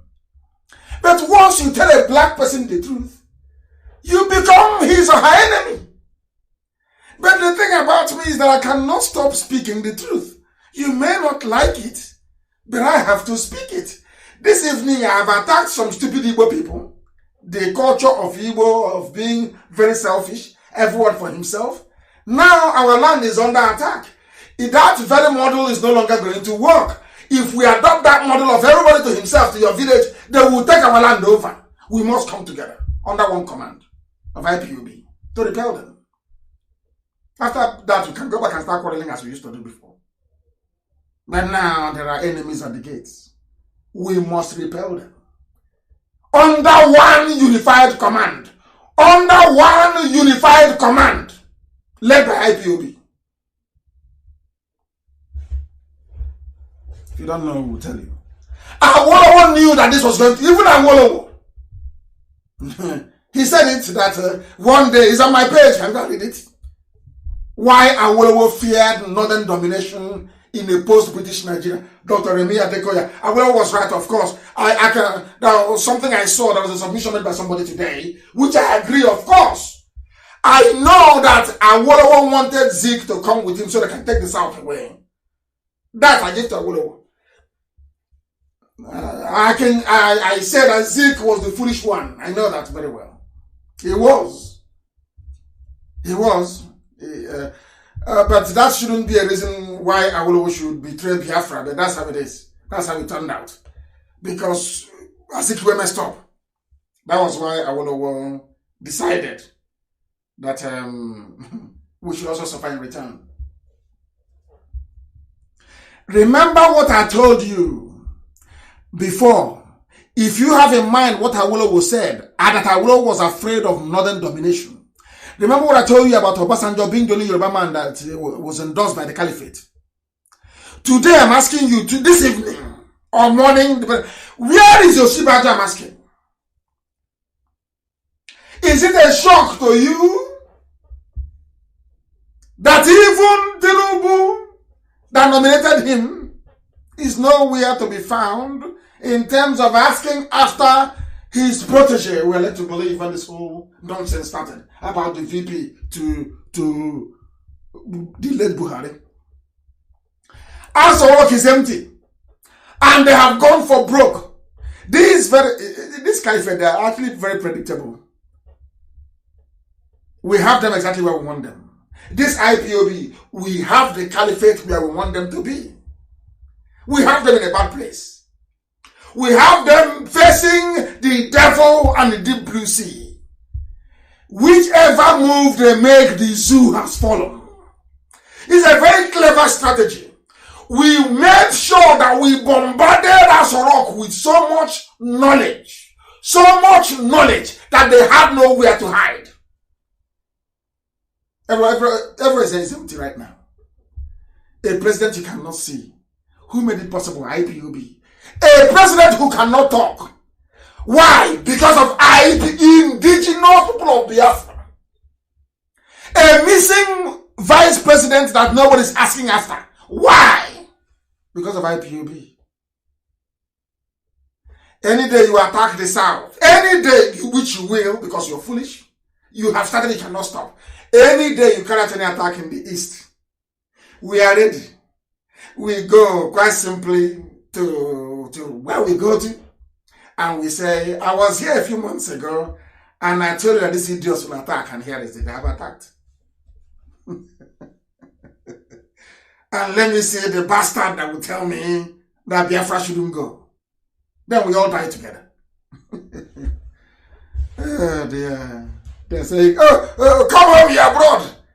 When I was there, where were you? When I was in the zoo, Where were you? Is it now that I'm going to, when I return, you hear what will happen? Your great-great-grandchildren will be reciting it in their nursery rhyme forever and ever. Because we are coming. We are waiting for them to fire. Go start the war. El Rufai, go and start the war. Let us see. You think British High Commissioner in Abuja can cover for you? You think that because of the natural hatred some people have towards Biafrans, Igbos especially, that you can ride on that and the world will keep quiet? And the world will give you arms and ammunition and China will support you? Okay, we shall see. Go on, go. We are waiting. Come and fight. Let's see. We'll tell you we're in the 21st century. You people are so predictable. So because I said a few months ago, how many weeks ago I said that? I said now is the right time to attack the South if you want. That's why you people are so foolish. That's why you're sending people to the South to attack. Because I said it. Because I know you will buy into it. You're so predictable and so foolish. So foolish. You bought into it. And now you have come. And you're trapped. You can no longer go back. Hey! Look at what is happening in Opanam. It is also happening in Nsukka, in Ogbunike. They have all deployed enough men and resources that they cannot be pulled back anymore. They must proceed full steam ahead, because if El Rufai and Mamanda were to stop, if they stop this march to the south, they know after coronavirus, the whole world will be looking for them to jail them. They're going to prison. I know there is no Buhari in Asarok. I know that. With every confidence in the world, I know. I also know that there is no longer Yemi Oshibajo. I know them, I studied them, I know how they behave. There is nobody there in Asarok. And when that trouble, you see how foolish they are, when that trouble starts that they are looking for in Biafra land, once they start firing and we go to war, I'm sure AU will call for a meeting. UN will call for a meeting. UK, as the creator of Nigeria, will call for a meeting. And they will say, we want to see the President Buhari. Church Abasa. You will see what will happen. Because as you're going with your own Buhari, we're going with our own. And that DNA test you're afraid of will happen there and then. We have a good plan for you. I want to collapse the zoo in such a way that every Nigerian will be worthless all over it. Once a Nigerian, you are worthless. You will watch this miracle and you will see it before your eyes. And you will tell your children, this IPOB, they're mad. We are going to do something that we will do it that the world will say, is this how Nigerians behave? Every Nigerian will be deported.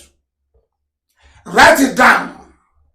The war in Nigeria will be a curse. Let coronavirus finish. Come and fire gun. Come and fire now. We are waiting. And all the Janjaweed, we are shipping them all back to the north. Come and fire. Let us see. Come and fire gun. Let's see. In the holy land of Biafra. Come. And tomorrow, Yoruba historian will say, hey, Igbo started war. It was one Kanu. He was asking for war. That's what they will say. They will not say that we were on our own, doing our own thing. And they sent their advanced armies to the south. Liars and deceivers. Liars and deceivers. They have all the money in the world, we know. We have none. But we are about to see the God we worship, how he's going to fight this very battle. Elohim said, I have emptied Asarok. Elohim goes to the Moses. Said, Asarok is empty. I have fought this battle for you. What we are doing now is marching around the wall of Jericho 7 times. That's what we're doing. Because the zoo has fallen. I'm telling you, before God and man, I can't say I swear, because it's not good. I can tell you, with every ounce of confidence, heaven is my witness, that Nigeria is gone, is dead, is no more. So you don't know? It's no more. Elohim has said, go and take your land back. Azorok is empty. In order to stop us, they have come. And I love it. Because it's in fulfillment of what Elohim told me. They will come to your land. They will take your mothers. They will rape them. They will abduct your daughters. Nobody will say anything about it. It's happening now. That our prophecy may come to pass. That they may know that Elohim spoke through this same IPOB in our time. History will be very kind to us, I assure you. Even Yoruba historians will be kind to us. Because they know we hate no one. We just want to be free. The full intention of the Fulani murderers is now known to the whole world. Known to the whole world. I knew they would come. I know that envy and destructive individualism will not allow your average Igbo man living in the USA or Europe to contribute. I know that very well. When we started to undertake this very effort, I studied the brain of an Igbo man for 15 years. I spent 15 years studying how an average Igbo man behaves. Their thinking for 15 years. And I know that they will not support. I know how they are. Then we devised another clever means. And that is how we're able to sustain this movement till now. If you doubt me, I'll get our sister Nene to come on air and tell you how much people contribute from all over the world. You will laugh. That's why I tell you that Elohim is with us. Anything we want to do, we do. If I want to buy an ammo tank tomorrow, I will buy one. Because Elohim is in charge. Not money contributed by Igbo to bring money from his pocket and give you to go and prosecute a war. Hey! Where's the Igbo man? Do you know how much a tank costs? Or one quality, well-made rocket propelled grenade? Do you know what you have to go through to secure a javelin missile from the USA? Do you know? There was a javelin anyway. It was the weapon that stopped Russia from further encroaching into Ukraine. It's a destroyer of tanks. It's called javelin. Well, I don't want to go into too much details tonight. But let Fulani come. Let them come fire. Let us. We are waiting for them. We now know what they plan to do. An Igbo man will only support the defense of Biafra land only when his family has been attacked in the village. Watch and see what will happen. Like right now, Okwanan people say, oh, we are Nyoma. We are Nyoma people. Oh, we are from Akaraka, from Jukun. Talking rubbish. But now that Okwanan has been attacked, go tonight and ask him or her. Say, what do you think? She will now tell you, please, I think I want Biafra to come. It's a little assignment. Ask anybody from Okwanan now, what do you want? They will tell you. I know the way they reason. I know how they think. And that was why God said, because of that behavior, I will punish them. I will send Fulani to them, and Fulani will kill them, that they may have sense. Do you know how many millionaires we have in the USA? People that run their own businesses. People who can sustain a war for 50 years. But they cannot do it. Instead, they will go and build a mud house in Virginia. And frying Gary inside America. In Anokako. Oh dear. Hey, Arian man. These are elders who committing desecration of their own culture. Instead of them to bring their children back home to Munede, to Isuochi, to Nenwe, to see what they are doing. This time they say, oh no, please America, come, we're going to Virginia. And that is where we come, we're going to Igbo village in Virginia. Can you believe Igbo village in Virginia in America? Can people believe such nonsense? I know how they reason. I studied them for 15 years. I know them very well. And it is because of their selfishness, that is why the Fulanis are coming.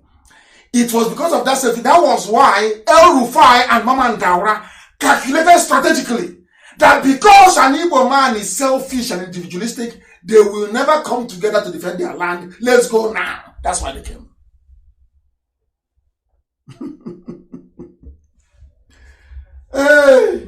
don't know who we are. Ejihebo Choma Chineke. Ada Neka. And the limbs. She's writing. She said we're holding them in the neck. How can I hold them in the neck?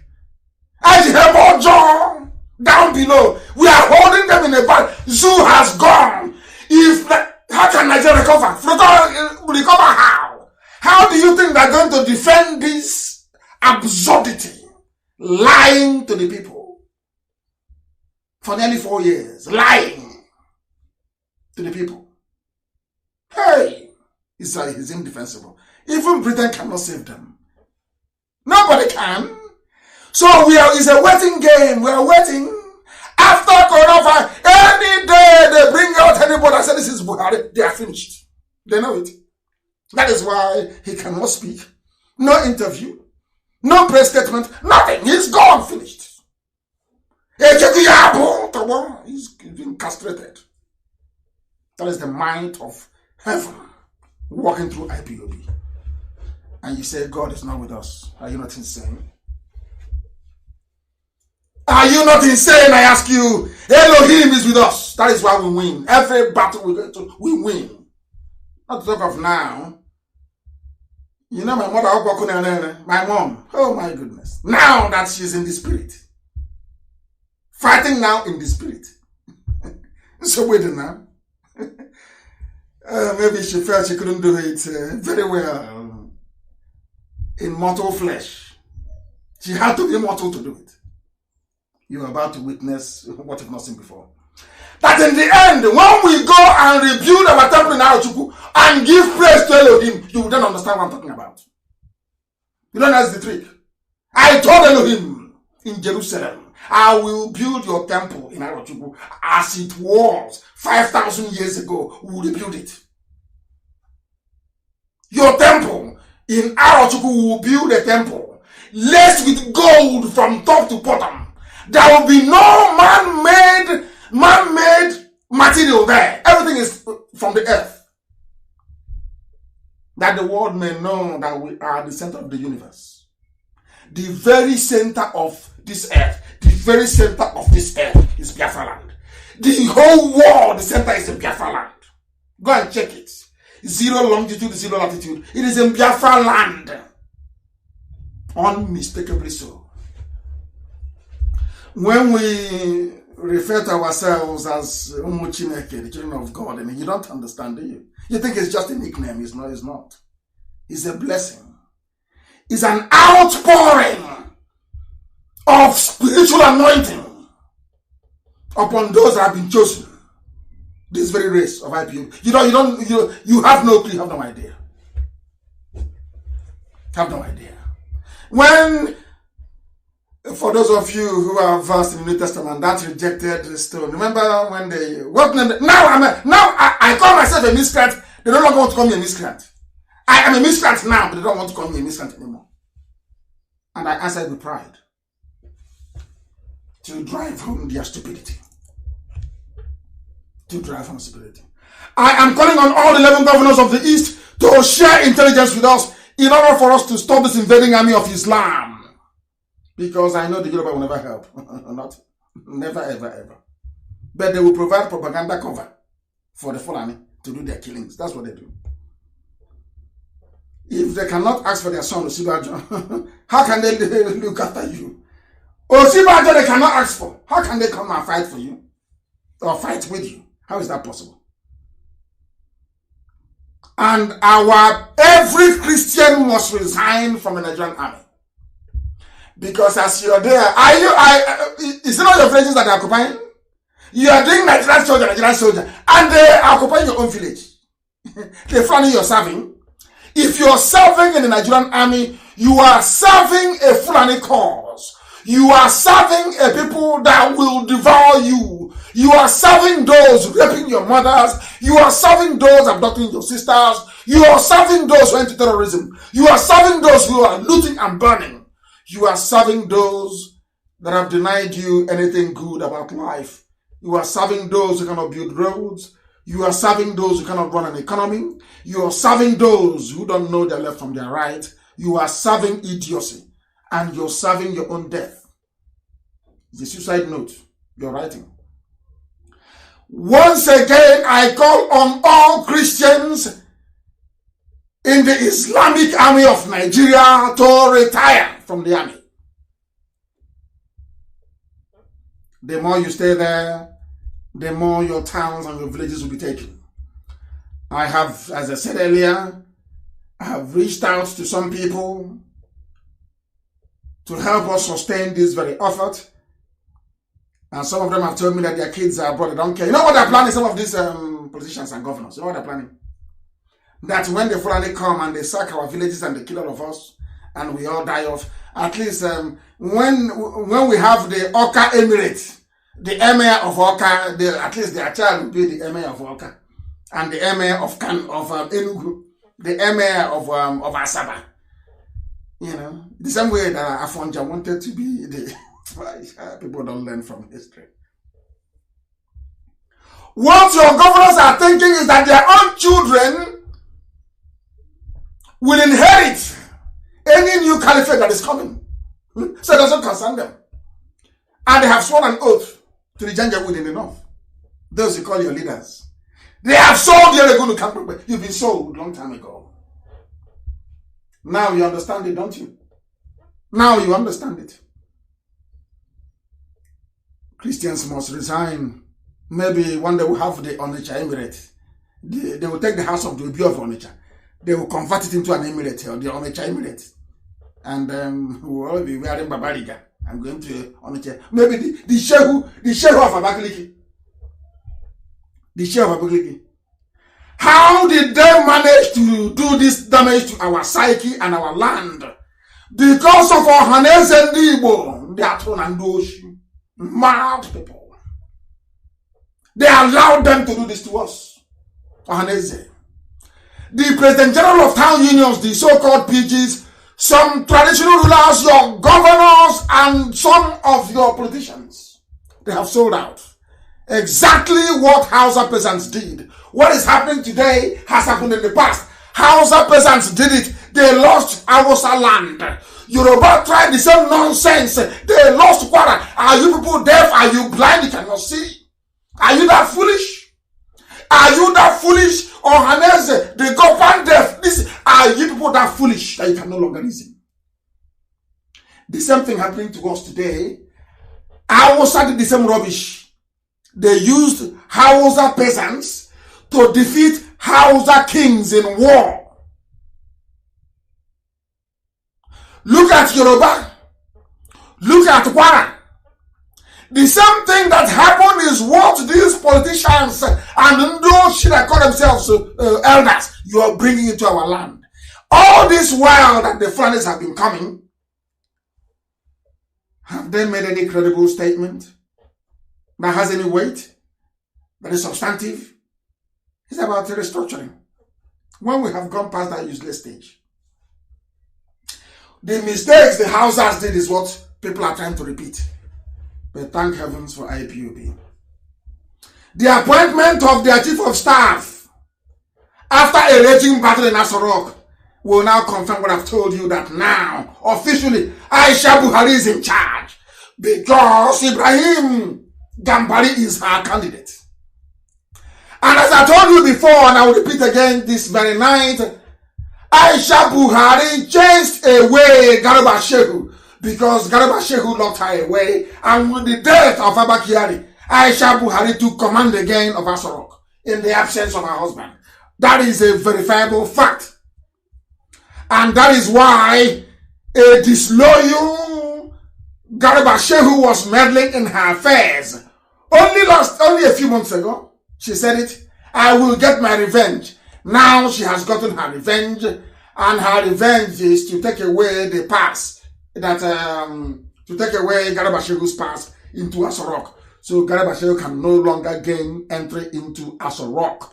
Because as you heard yesterday, Garba Shehu reacts to rumors of Ibrahim Gambari as new chief of staff. What happened? Because he is no longer part of the this new very cabal headed by Aisha Buhari. She said yesterday, the presidency on Tuesday reacted to reports that President Muhammadu Buhari has appointed a new chief of staff, which Buhari is a presidency, of course. Reports on social media had that Buhari appointed Professor Ibrahim Gambari as his new chief of staff following the demise of Abba Kyari. Now, when they contacted Garba Shehu, this is to prove to you that everything I tell you is correct. When they contacted Garba Shehu and asked Garba Shehu, what is going on? Do you know what he tweeted back? I have not been briefed. If the main advisor to the president on media matters hadn't been briefed before announcing that Gambari is the new chief of staff, what does that tell you? It tells you that I've been right. He is no longer part of the inner cabal. He's been frozen out.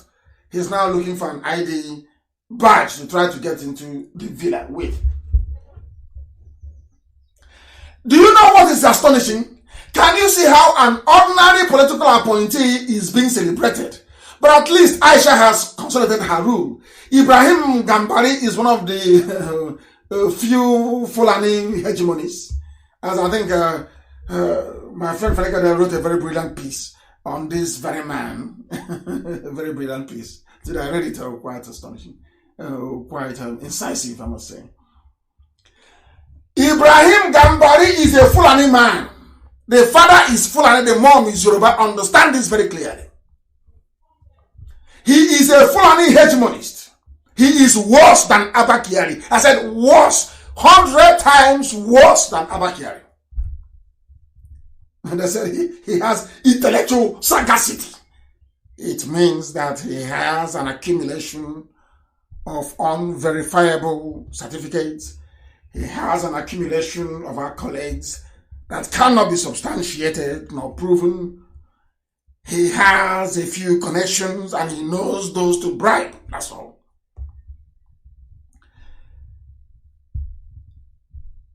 He was brought in by Aisha to reassure the very undemocratic, corrupt, and absolute rulers in the Hague African Union that Jubril is indeed, his job is to convince the world that Buhari is alive. That is his main job. If it means going from capital to capital in Africa and bribing people, that is what he's going to do. He comes with an outstanding credential in diplomatic bribery.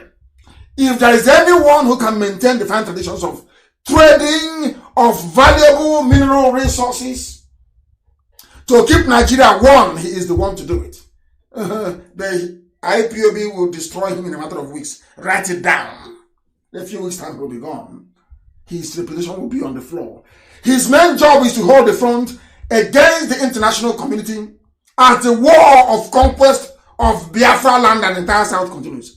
He is a Muslim like Tinubu.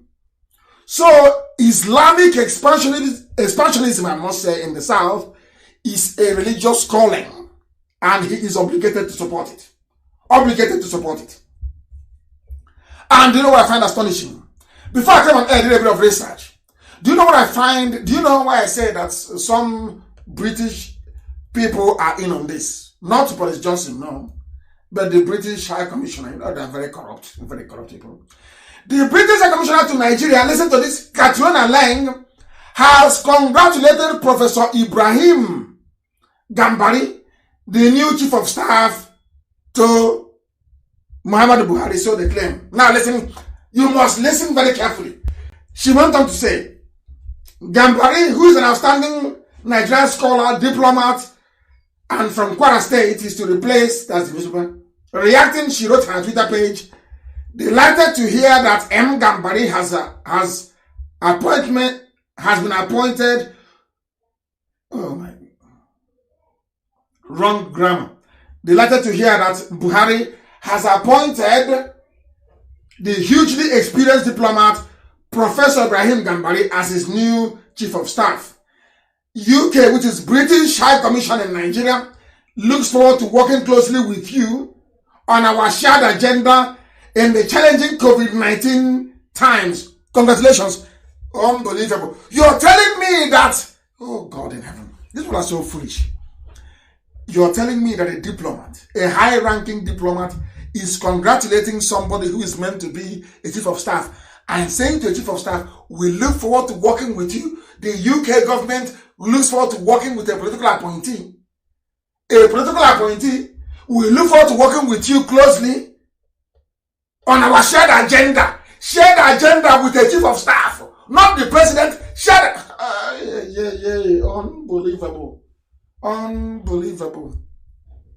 Unbelievable. Hey, and now let me put this to you. Who can anybody remember who is Trump's chief of staff? Do you know who he is? President Trump's chief of staff. Do you know who he is? Because before we came on air, we Googled and we said, did Britain ever congratulate any other chief of staff anywhere in the world? The answer is no. Why in Nigeria? Why are you congratulating ordinary chief of staff in Nigeria, saying you work together with him? Because he's going to do the job of a president. Of course, helping Aisha Buhari. Aisha Buhari is the backseat driver. Gambari is the face, the one who's going to do the cleanup job. That is why a whole UK, a whole United Kingdom mission to Nigeria is saying, unbelievably, we look forward to working together. Imagine having a diplomat being posted to Washington. And on getting to Washington, she will now write to President Trump's chief of staff to say, I look forward to working with you. Is that possible? I am asking people to use their common sense. Is that possible? How is that possible? That tells you that Buhari is no more. UK is now looking forward to working with Gambari. And of course, my friend tweeted, with the appointment of Gambari as chief of staff for the first time in our history, we have a Fulani, of course, there's no president, Fulani president, Fulani chief of staff, both serving a Fulani government with a Fulani agenda. No, there is no Buhari. In Aso Rock, what you have is a joke. What you have is Aisha Buhari, who recruited Gambari to cover up her shortcomings. She is not a stateswoman. So Gambari will do the work for her. That was why Gambari gave an interview. You know what he said? Gambari said in the interview, I will not speak in the public. I'll report to the president. What does that tell you?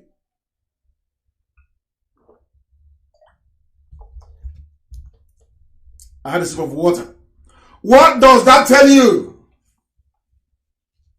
Which means that Britain is part of the Islamization agenda in the zoo. Britain is supporting Fulani to invade and conquer the South.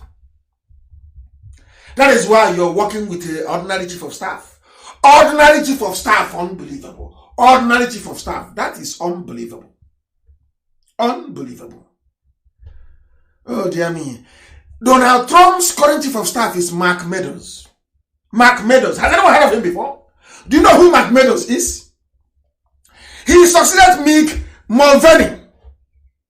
Do you know who these people are? And we went and oh my goodness me, oh my goodness. We went and searched. And the funniest thing is that even Theresa May asked the British ambassador to the USA not to even work with Trump, talk less of Mark Meadows. So when the UK mission to Nigeria is saying, that they are congratulating Ibrahim Gambari, it means they know what is happening. It means that the UK government is aware that Buhari is there. Of course, they knew this from day one. He's no longer there. And the UK government is complicit in a global cover-up. The UK mission in Nigeria, the UK High Commission in Nigeria, this very woman is part of this fraudulent conspiracy to conceal the truth. You're congratulating ordinary chief of staff. Why didn't the UK congratulate Mark Meadows when he took over? Since congratulating chief of staff is a good thing. Why did you not congratulate Mick Mulvaney when he assumed the office? Because Mark Meadows took over on the 31st of March. Why didn't the UK ambassador in America congratulate Mark Meadows? Because the chief of staff's position is the political appointee. A political appointee. How can an ambassador be congratulating a political appointee? Hey! My God, only in the zoo. We are proving to them that we went to school. Most of them did not. I forgot all the stupid degrees they have. Is a scholar. Janja with scholar. My foot. I'm going to read from this extract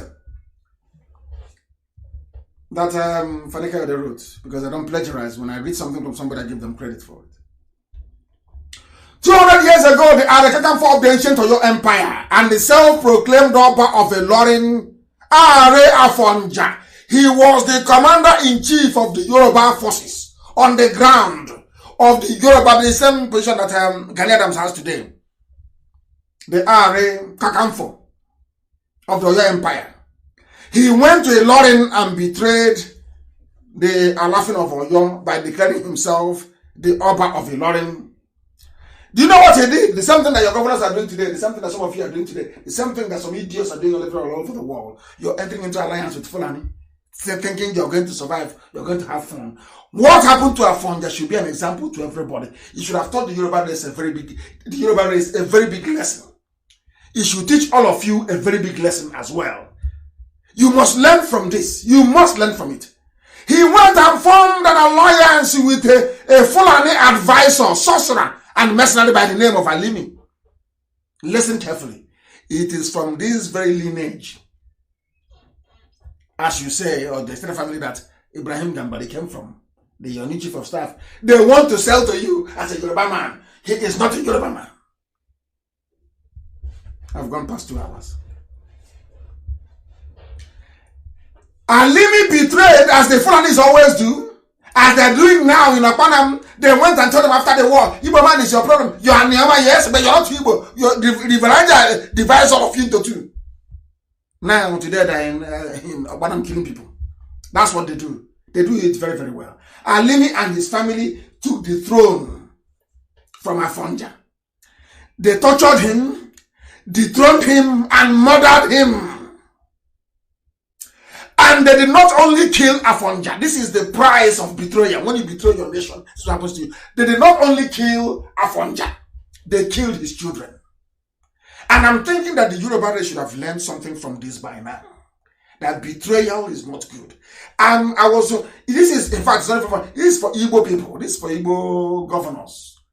Igbo politicians that believe in betrayal.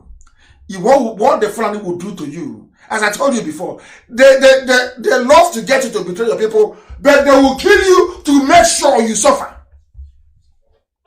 This is what happened in Yoruba land. You have not learned anything. That was how the Fulanis came to Yoruba land, and they took a lot till today. Till today, the Fulanis are still there. Till this very moment, they're still there. Why are they there? Why are they there? Ask yourself that question. Because of betrayal. Because the Yoruba man betrayed. The man betrayed. Now, Gambari family came from Alimi's family. They came with a staff of authority from the Sultan of Sokoto. That was why I said that every Yoruba man is answerable to Sokoto. I said it before. They said, you're insulting Yoruba. I'm not insulting you. Tinubu takes his orders from Sokoto. That is why Tinubu cannot ask for Osibajo. Can't ask for him in public. The problem in Yoruba land is that they are divided into 2, half Christian, half Muslim. That is the problem they have. A very big problem. We have our own issues, a very big one as well. I'm not trying to hide that. Ever since that very day, a Fulani emir has always been on the throne. A Fulani emir has always been on the throne in Ilorin. They are trusted servants and bonded slaves of the country. This is deadly. Very, very deadly. They say there's a saying in Yoruba land, beware of the Gambaris and the descendants of Alimi. Remember somebody used to talk about the Gambari all the time. Now you have the real Gambari in power in Asrock. The real Gambari. No more fictitious Gambari. No more. The real Gambari is now inside Asrock. Unbelievable. They call him Angola, so you think he's Yoruba. His name is Ibrahim Gambari. Gambari is a Fulani name. Gambari is a Fulani name. There is nothing about him that is special. He is a servant to dictators and tyrants. He was the man. For those of you saying we are from South and Niger Delta, he was the one that was instrumental in convincing the world that the death of Ken Saro-Wiwa was justified. This is the man, Gambari, that some of you are celebrating. He was the one that said to the world that the death of Ken Saro-Wiwa was necessary so that Shell can be making money and they can be sharing it. Zoological Republic. I don't need you or nothing. We will destroy and decimate you. Say you're nothing. Seasoned what? A seasoned betrayer and servant of dictators. That's all he's ever done in his life. That's all he's ever done in his life. There was a very beautiful piece written by foreignpolicy.com. You know what they call him? United Nations dictator envoy. He only goes to bribe. He meets the lowest of the low of the world. The dread, that's what he meets. Gambari is a nobody. An absolute nobody. A nobody. All he does is to work. When he was the undersecretary at the UN, they only sent him to dictators. That's all he does. Is he denying it? Go and ask him and he'll tell you. He is not denying it, not one bit. That's the job he does. He is a nobody. He worked for Abacha. He worked for Abacha and justified even the annulment of June 12th. Have you all forgotten? He is not Yoruba. He is not a Yoruba man. He worked for the annulment of June 12th. This man you call Gambari, this is the nonsense they produce in the zoo. They always have a certificate. He was at Harvard, at Princeton, and in Cambridge, in Oxford. Every time they say rubbish. They say as if having a mere paper certificate means anything in life. When you go to Germany to look for work, and you say you're an engineer, ask anybody who is in Germany. They will take that certificate. In front of you, they put it in the bin. In the dustbin. They give you overalls to go to the factory and show them what you can do. It's only because they say empty barrels, they make the most noise. It's only in Africa. Hey, he was at Harvard. He was at Oxford. He went to Yale. As if all this nonsense will give you water, give you electricity, give you good roads or hospitals. Why can't people reason for once? And their useless lives. Unbelievable. We are here to let the whole world know the truth. There is a lineage they have. The emir of Ilorin was in 1842. Alimi. Abdul Salami Dan Sali Alimi. 1842. After that was Shita Dan Sali Alimi. He finished in 1860. Then they have Zubairo Dan Abdul Salami. 1868. Then you have Shita Aliyu Dan Shitu. To 1891, hey, Yoruba. Hey, these are Fulani men sitting on Yoruba throne. Hey, Yoruba, go and take back Ilorin. This shame is too much. Then now you have the emir is Alhaji Ibrahim Kalakbo Sulu Gambari from the same. They answer to the caliphate. Every Yoruba Muslim answers to the caliphate. That is why the Yorubas will always work with the Muslims, no matter what. They will work with Fulani. The Fulani knew this. That is why they are coming to the east to invade the east first, before they go and mop up what is left of Yoruba land. That is why I insist, with all this overwhelming evidence, that Christians must leave the Nigerian army. You must all vacate the Nigerian army. After all, they don't even have any salary to pay you. There is no more money. The zoo is broke. It is absolutely broke. They don't have money to pay soldiers. 3 days ago, they wrote their reasons as to why the salaries were not paid.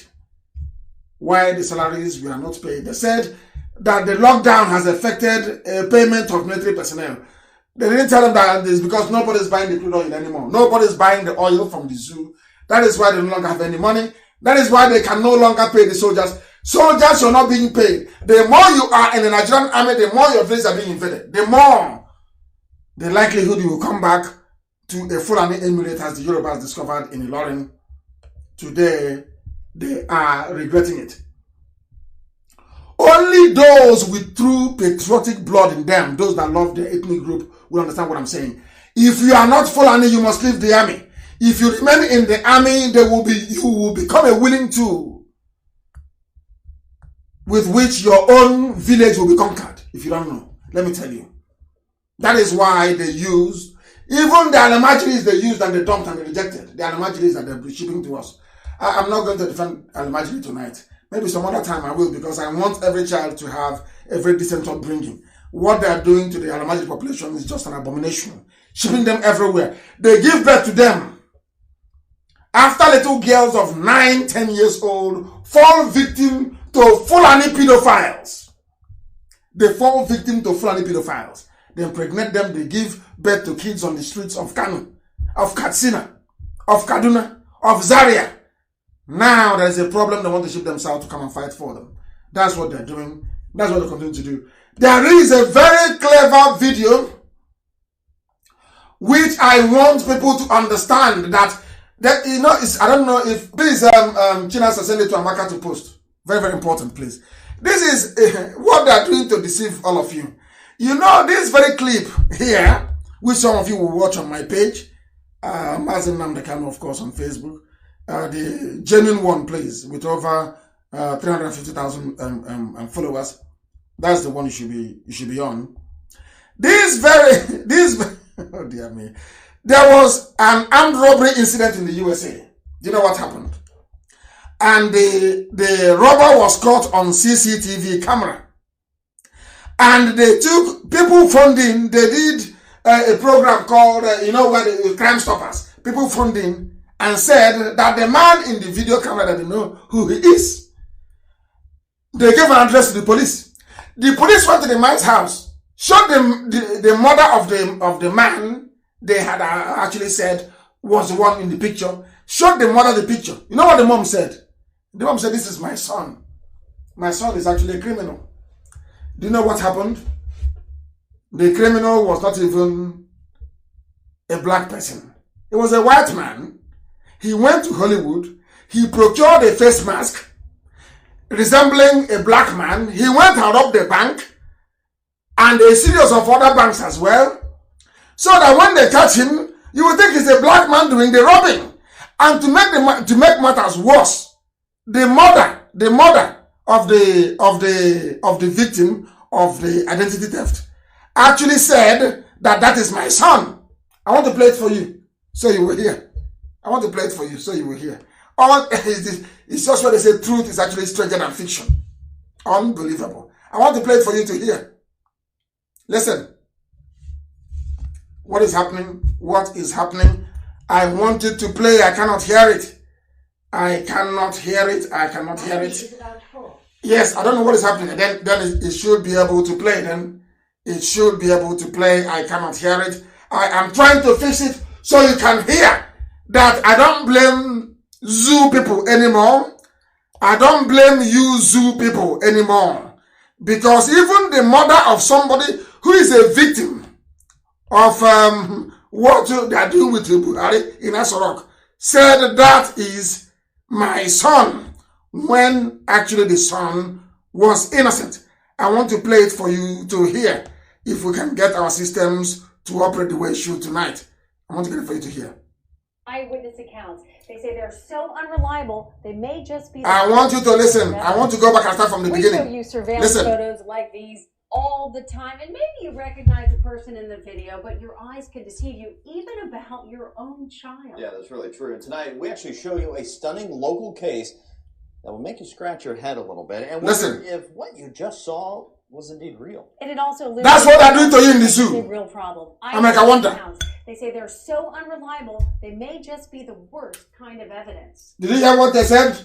No longer eyewitness. Police said, after this very case, nobody will come to us again and tell us we saw somebody here they will believe.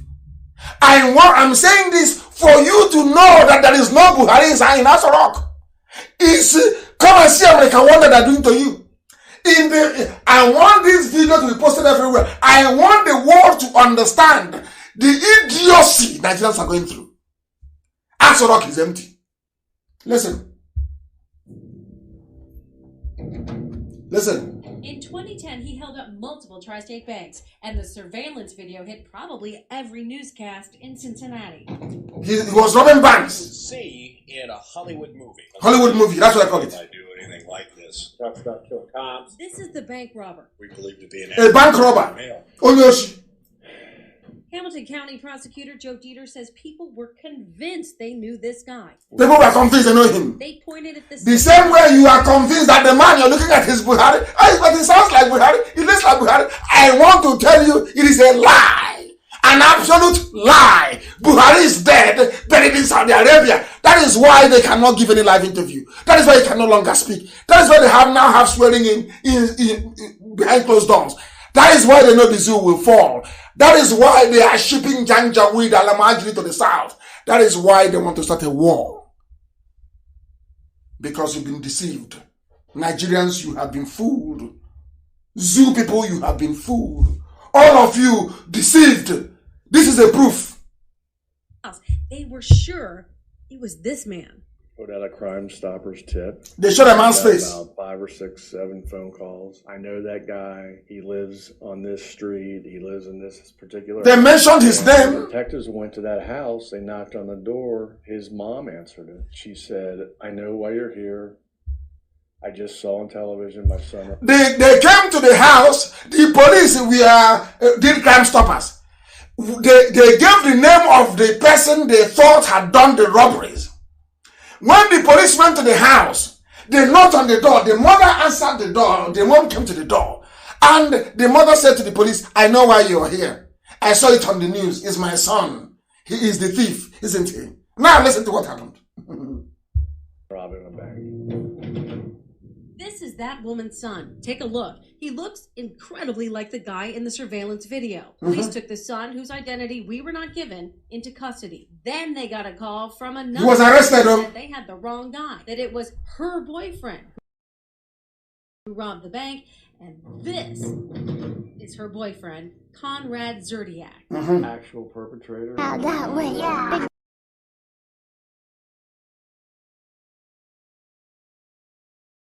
Not a black man, more white. Theatrical mask from Beverly Hills, which cost $2,000, and it's very lifelike.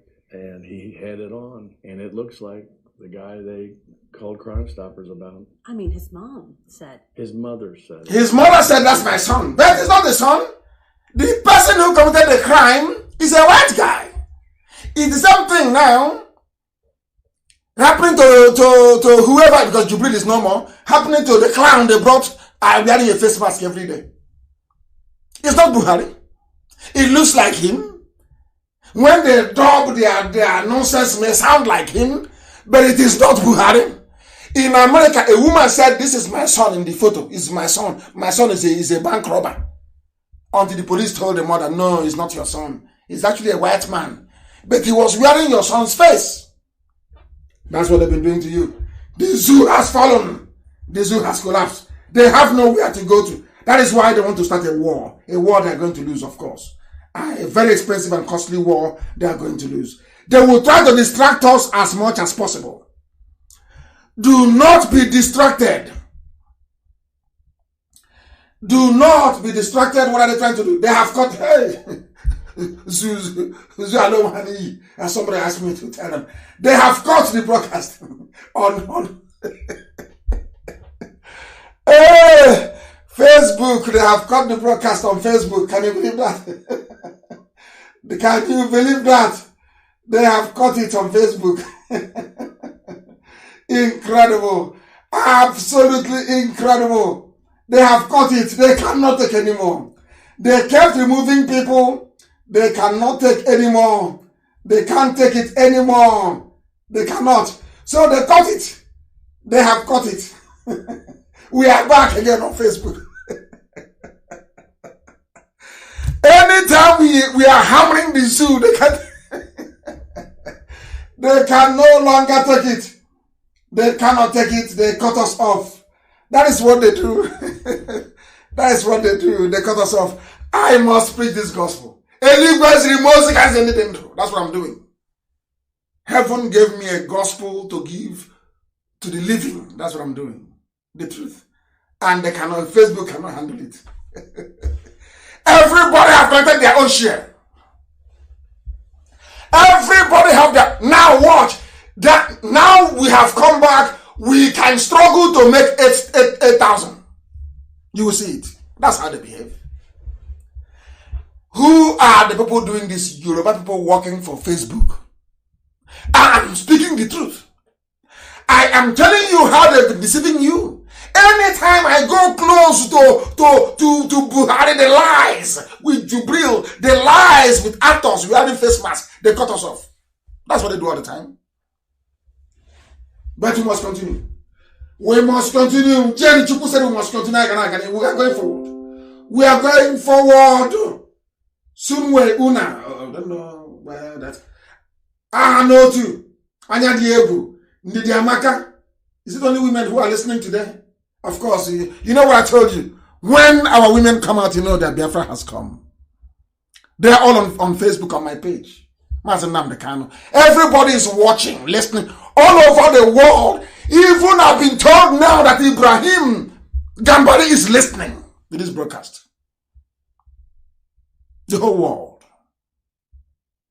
Rapturous attention. Listening to a divine message from heaven. I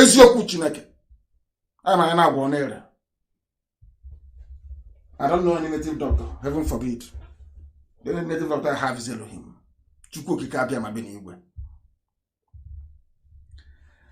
We must continue. As I was saying before, I was rudely interrupted by Facebook. I was explaining to you how easy it is to deceive people in America. Talk less of, animals in a zoo. You can imagine how easy it is to deceive animals in a zoological republic. A woman said, my son is guilty. Oh, that's my son's picture. He went to go rob a bank. Until they told her, no, man. He was actually a white man. But he's wearing a face mask of your son. That is why Aso Rock is empty. It is empty because we exposed the fraudulent hyper-reality mask they are wearing. It is empty because what they brought in the Chinese to do the hologram for them, to mimic the voice and the face, we have exposed it. They can no longer go there. The zoo is in trouble. In a very big mess. This evening we are going to take your messages and I'll answer them on WhatsApp. Please do bear with us. Do bear with us. Unbelievable. Absolutely unbelievable. We know what the Chinese are doing to us. Everybody knows that. And that's something I want to... They said the police arrested 9 IPOB family members. It was in Vanguard newspaper. As I said, maybe they'll stop us around 6.5K. That's what they normally do. that is Yoruba Facebook people for you. Creating fake accounts. You have them, they create fake account. They give a useless name. They say, go to Nnamdi Kanu's page and attack him. They go and they write. And we discover it is fake. No history, nothing. We just delete the idiot. That's what they do. You see that you think they're human beings? No, they are not. There are big companies like Facebook. That's what they do. They sell information. That's what they do. They sell information. Police seized 10 IPOB members, recover 13 AK-47 assault rifles. That is the news in Vanguard. That's what they wrote. We discovered 3 training camps in Ipuzo, in Okpanam, because we went to Okpanam and stopped the terrorists from attacking Okpanam. That's how IPOB now owns a camp in Okpanam. Do you see what they're doing? So they are doing this is just a gift for Gambari. The commissioner there wants to welcome Gambari, their new, almost de facto president, working for Aisha. Want to say we are doing something. Those people that gave her back here your predecessor tough time, we are dealing with them in Delta. That's the meaning of this rubbish. I'll read it for you so you understand. Before we shred this rubbish. The Commissioner of Police in Delta State, what is his name? We want from his name, you shall know them. We want to know his name. They are saying Commissioner of Police. What is the name of the commissioner of police in Delta? I want to know. They don't want to write his name because I'm sure it's Janjaweed Fulani. They arrested innocent people. They arrested Ejiofor. Ejiofor is one of us. They arrested Ejiofor. They arrested Sunday Chukwude, Onyeka. They arrested who else? Chima, Opara, Maxwell. I want to see. They said after diligent whatever they found in Ugumosu camp of proscribed IPOB, that they found 10 assault rifles, that IPOB owns a camp, which is a lie. We drove them away in Agbanam along with the village youths, which was made very clear. I want to see who. I need the name of the police commissioner. I need it. I need the name of the police commissioner. I need it, please. In Delta. Because I can't see it here. They said they went that IPOB has 3 camps in Delta where we are training fighters. I need the name of Delta State. That will tell you everything you need to know. Delta State Commissioner of Police. I need the name very quickly. Why, why this waste of time? Delta State Police Commissioner. I need his name. Please, I need it now. I need it. So the world can understand who is making a mess of himself. Because the Delta State Police Commissioner is making a mess of himself. An absolute mess of himself. Now let us go back and begin to look. I'll give you his name in a very short while. I'm sure they're bringing it to me. But he's Janjaweed. Without a shadow of a doubt. He's Janjaweed. Let me see if there's anybody on Facebook that can give it to me. I've checked the Facebook now. Not from what I'm seeing here. I cannot see it. I can't see anything here. I cannot see anything here at all. There is somebody writing called, there's an Alamajiri on my page. He's saying, coward freedom fighter, come back now and see what Burata will do to you. And I said to him, but I was there. What did you do? When I was there, what did you do? Out of cowardice, you came to attack me in the afternoon when I was sleeping. Did you warn me that war was coming? Now that you have given us an advance warning that war is coming, you will see what will happen, isn't it? Man, his name is Hafiz Mohammed Inua. That is all you need to know. The reason why he sent them, the reason why they sent this idiot is to come and pave the way for Fulani invasion and conquest of Delta. That is why. Have you seen it? Are you telling me there is nobody from Delta State who can be a police commissioner? Do you see what the Fulanis are doing? Have you seen what they are doing? Let us deal with this. For now, it will be prudent to just say that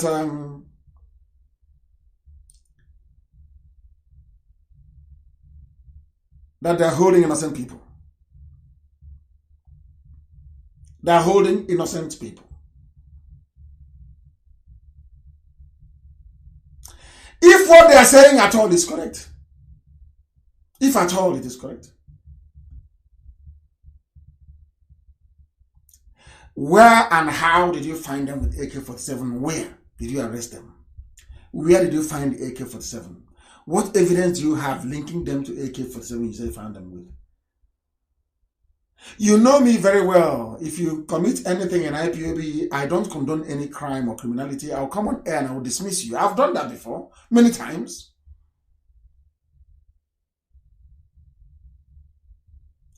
If you arrested anybody with AK-47, is it not your own Fulani terrorists that are carrying AK-47 with their Nama? Is it not very clear for the whole world to see? Who are the ones with AK-47? Is it not Fulani terrorists with their cattle? Is it not? Is it not Fulani terrorists with their cattle carrying AK-47 that everyone knows about? Is it not? I'm asking you.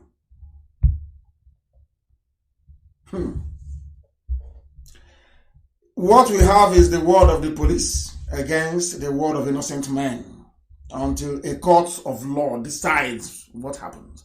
That's what they do. They parade you before the media. That is Janjaweed justice. No court has pronounced anybody guilty, but what are they doing is parading people, convicting them, because that is Sharia law.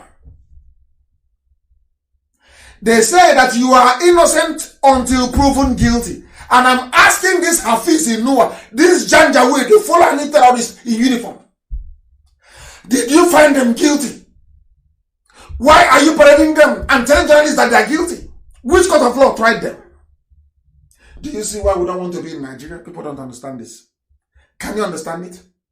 Can you now see why we don't want to be part of the zoo? You arrested somebody, a suspect, and you're parading him before the cameras. And there is a law in Nigeria saying you should not parade anybody until they are found guilty. But you see what they're doing? Because Fulani is above the law. These primitive reprobates, they're above the law. So when you do this, then Gambari will now cut it out and give it to British High Commissioner and say, oh please, send it. IPOB, they're terrorists. That's why they did this rubbish. No court of law has found them guilty. No court of law. But they have now called journalists. But when terrorists were attacking villages in Okpanam, the police never called any press conference. When Fulani people were attacking villages, killing people, there was no journalist was called by the police commission because he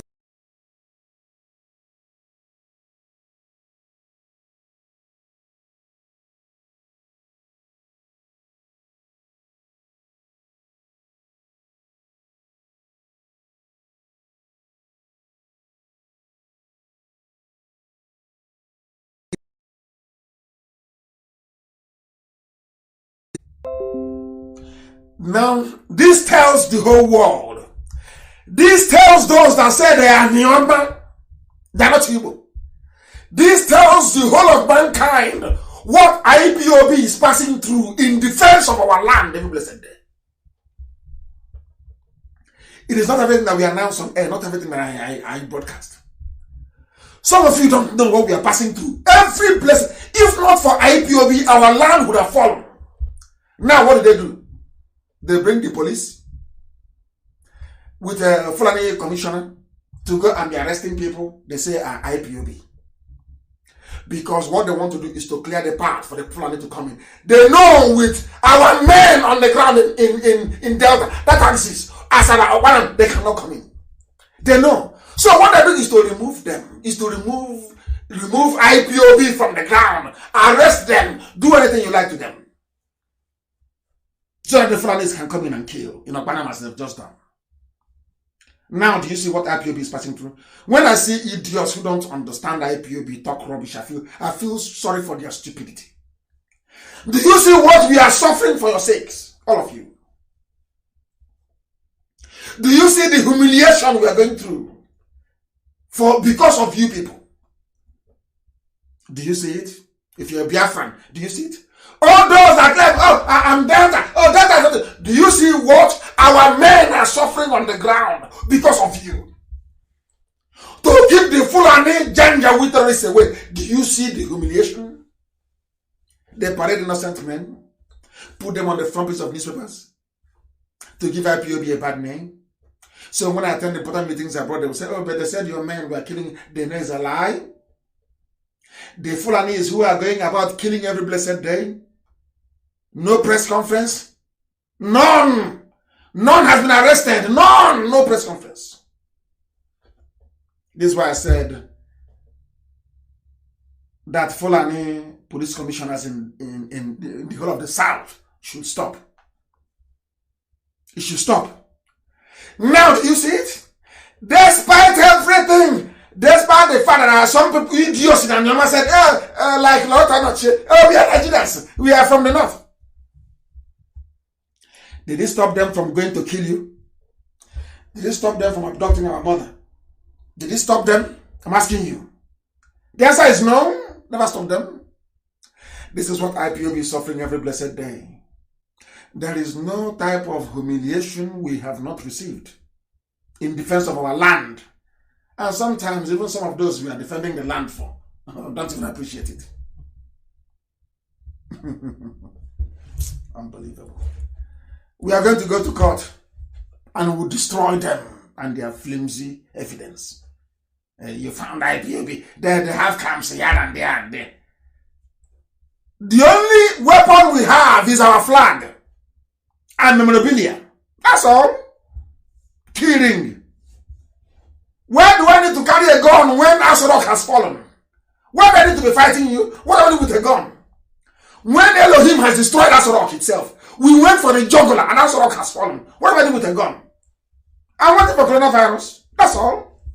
Once the corona baby is out of the way, the zoo is gone. Only coronavirus is saving the zoo. So what do I need a gun for? To do what? When the zoo has fallen, what do I need a gun for? To fight who? Buratai, who is diseased and has run to Niger Republic. Those cowards in military uniform attacking civilians. I was sleeping in my house in the afternoon and you came. No notice that I said, if you declare war on somebody, at least you go out and you declare war. You say from today, there's going to be war. Isn't it? They always fight like cowards. They always sneak up in the middle of the night. One idiot is asking me, whether, Janji, they're quota educated, they don't have brain. It's computer programmed. The computer has been told, ask this question, because they don't listen. It's a computer. They don't have ears, they don't listen. When I was in court, where were you? When I was moving about, when I locked down in Igbo, I locked down in Kulon, I locked down in Abakaliki, where were you? So you're blind? Of course, you're a computer. You're not a human being. Godliness, truth, and honesty is at the very epicenter of our quest for Biafra restoration. And I'm at watching it. I don't lie. Well, if I tell you the truth, are you going to kill me? You can't do anything to me. Nothing. You cannot do anything. That place you say people cannot go, I go there. You can't do anything. So I tell you the truth. If anybody does anything bad in IPOB, I will come on air. I will announce what they have done. I will expel them. I do not condone criminality. Elohim will remove me any day I do that. If I wanted quick money, I have men. We can break banks and take all the money we need. But I was warned from day one when I was praying at the Temple of Solomon in Jerusalem. Elohim gave me a spirit. No criminality. None. I am the Lord your God. I will give you Biafra. But no criminality. And has he not done it? Has the zoo not fallen? Has the zoo, I ask, has the zoo not collapsed? They have no president. All we need to do after COVID-19 is to prove to the world that they have no president. It's over. It's over, chicken, as they say in, is it back when me? So the zoo is dead. Are you telling me that any government of the world, no matter how corrupt their diplomat is, that they're going to cover a pregnancy, how are you going to cover it? That this is not Buhari. Because if they appear with their own Buhari, we appear with our own. Then it goes a DNA test. You don't know? We are planning heavily for them. That idiot is finished. There is no president in the zoo and the whole world knows. That's all we need to do is to substantiate it. And it's over. And why do I need to order my men to carry gun? If you carry gun, will you be alive as a police commissioner? If we carry a gun, will you be alive in Delta as a police commissioner? If I give the order tonight for you to be killed, you will die this night. If we forget about you, die off.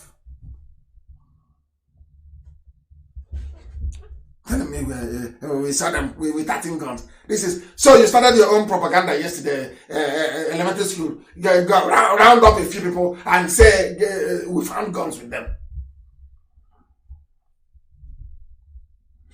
That's what they taught you in your own useless police academy. That's what they taught you in your own police academy. Frame some people, give them guns, and then Gambari will not send it out. and say, yeah, you can see IPOB, they're causing problem.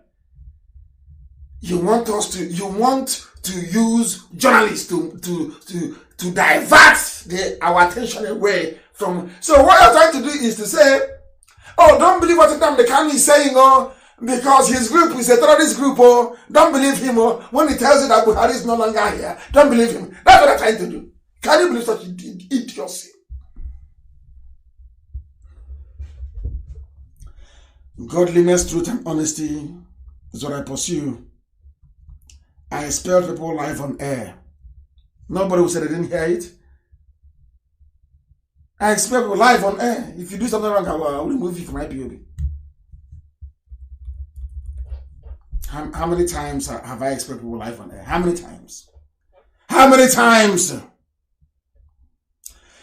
That, like now, I'm warning tonight that on the 22nd of this month, a group of idiots, because they know that Biafra is almost here, idiots. In Masop, they say that in Delta, I don't know if they're being on Masop, said they are going to make another declaration in Delta.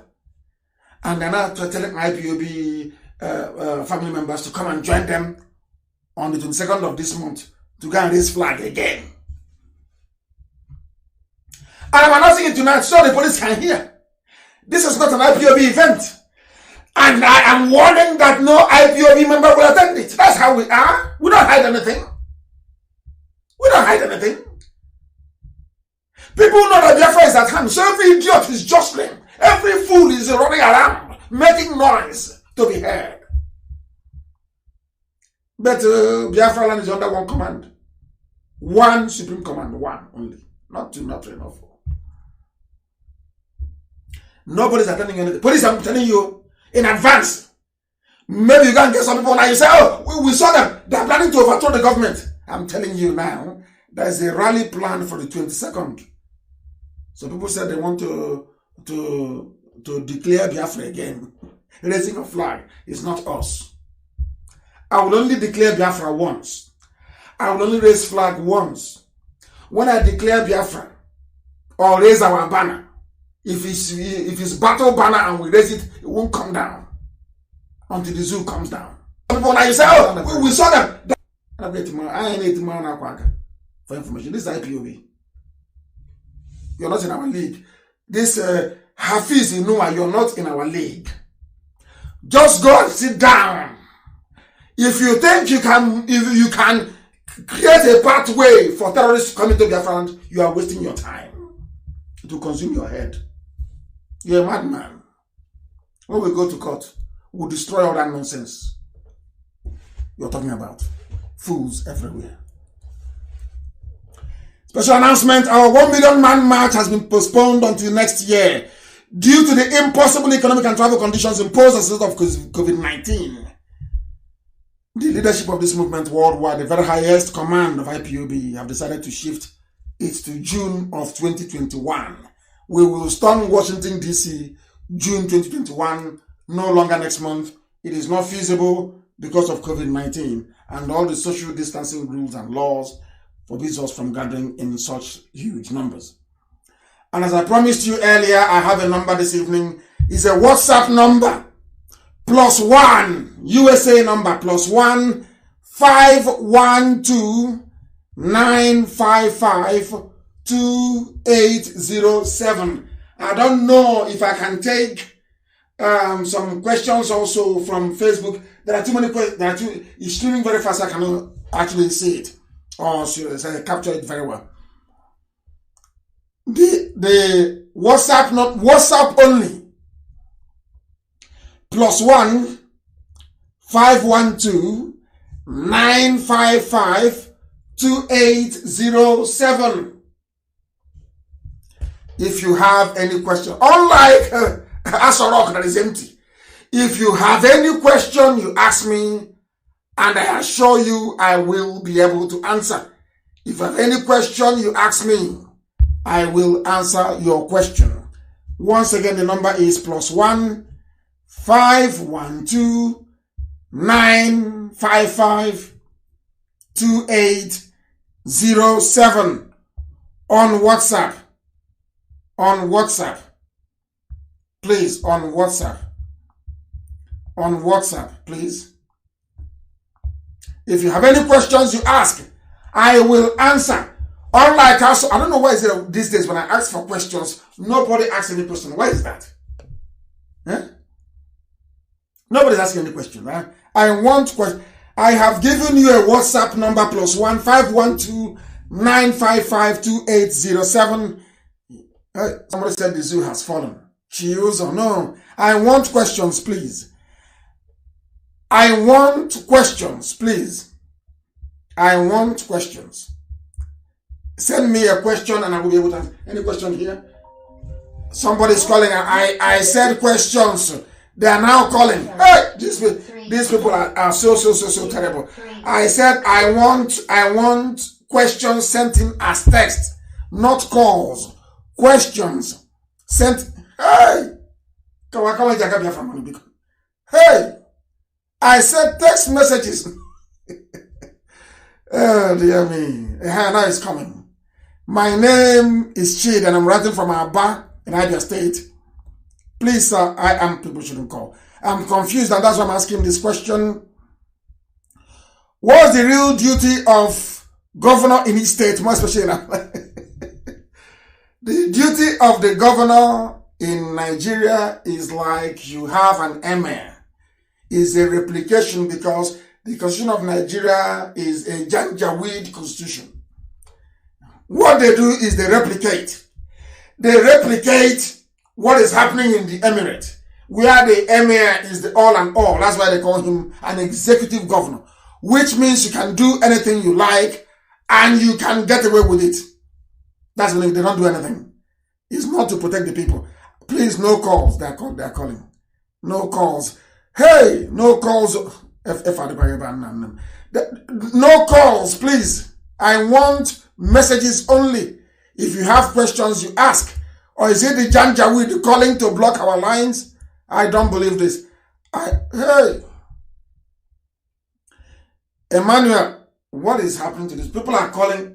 Well, don't they understand it? Don't they understand discipline? No calls, please. Do not call. Send a message. Send a message with your questions, please. My name is Ezubu Emmanuel from Nsukka province of Biafra land. I live in Abuja. I'm a member of IPOB. I humbly serve as coordinator of Zone 10. Please, you want to start what? Calling for meetings of my zone this month, observing all protocol. You are allowed to do so once you observe social distance, please. You are allowed to call for meetings. We are a peaceful movement, a non-violent movement. We went to the court in Iguacha and we squashed them into the ground. We smashed them into the ground. They had no case. The police will not arraign those people that were acquitted. They won't arraign them because they were acquitted. Now, they are arraigning people that they have not even tried. That is the way they are in the zoo. I want to know somebody is writing us from Massachusetts. Kamarama, wonder not you have to go support for Biafra. These people who are living in America, some of them who are in America, who don't want to come out and support what we are doing because their village haven't been attacked yet. The messages are, hey, it's too much, way too much. Hey, I can no longer. Let me see if I can take messages on Facebook. If you write your questions on Facebook, I can take it because I can't even see. They're not even allowing me to see them. It's coming thick and fast. I can't even see anything. I am reverting back to Facebook to see if anybody is brave enough to ask any questions. I'll imagine, where are you? Where are my Yoruba friends? Come and ask questions, let me answer you. I can't find them anymore. Nobody is asking. I said I don't want any calls. I want questions coming in as text messages. Oh my goodness me. Unbelievable. Unbelievable. This is way too much. Way too much. Let me see my name is, where is IPOB members? IPOB family members in Dubai. You go and join Radio Biafra London, or you go and join Radio Biafra page with over 700,000 followers on that. Then you ask your questions and somebody will be able to go and inbox Radio Biafra page. Go to Radio Biafra page and write a message on the inbox. Ask for where or who is your nearest coordinator, and you will be told. I said no calls, please. No, this is unbelievable. Everywhere is filled up with messages. I can't even get off this very screen I'm on. Hey! Also, I love the enthusiasm anywhere. Oh my word, the messages are just too much. Let me see who else is. Okay, to go from Liberia, what did you say? The volunteers are at risk. Okay, Chuku, where are you? You said the volunteers are at risk. They don't have any protection. What protection are you talking about? You want us to give them AK-47 so they can say we are terrorists? No, of course not. We are not terrorists. And we are not giving anybody arms now. No, the time hasn't come. The Fulanis will give us a reason to do that. They will launch an attack and then you're justified in whatever thing that you do. But for now, we wait. We wait. They say our actions may trigger retaliation. John, your actions will trigger retaliation from northern youths. Then we wait for see what the northern youths will do. So because of that, because of people living in the north, our land, we should surrender it? I don't think so. Unless you don't think so. When Fulani attack Biafra land, who are we going to hold responsible? Tochukwu Njoku from Washington, D.C. Who are we going to hold accountable? We hold the governor accountable. Any state where there's an attack, we would hold that governor accountable because they allowed them to come in. They allowed them to come in. Any more questions? How do we approach our defense line? Join the nearest IPOB family. There are some things we cannot disclose live on air, but we are doing everything we can to make sure that our land is secured. This is from Vancouver in Canada. It's Kingsley. Is it coming this year? I believe so. It's coming this year. The zoo has fallen. The zoo has fallen. So I see no reason why Biafra shouldn't come this year. Why shouldn't it come? It's only if we are lazy. If we do what we're supposed to do, it will come this year. Because the zoo has fallen. What we are doing now is marching around the wall of Jericho 7 times. People will say, oh, can you hear what Nnamdi Kanu is saying? He said, I said yes. They keep asking me, what is your strategy? What is your blueprint? My blueprint is to go for the jugular, to go for the neck in Asorok and break their neck. And we have broken it. We have broken their neck. So what else do you want? After COVID-19, all we now need to do is to establish that the people running the government of Nigeria have been lying to the whole world. That's all. The messages are too much. It's over 100,000 messages already. I'm not even sure that WhatsApp can cope anymore. They will start panicking. They will start panicking. WhatsApp number, please. I have given you the WhatsApp number to send the messages, but it's just way too much.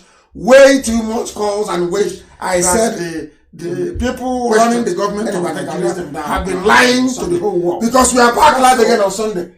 Facebook will do what they do always.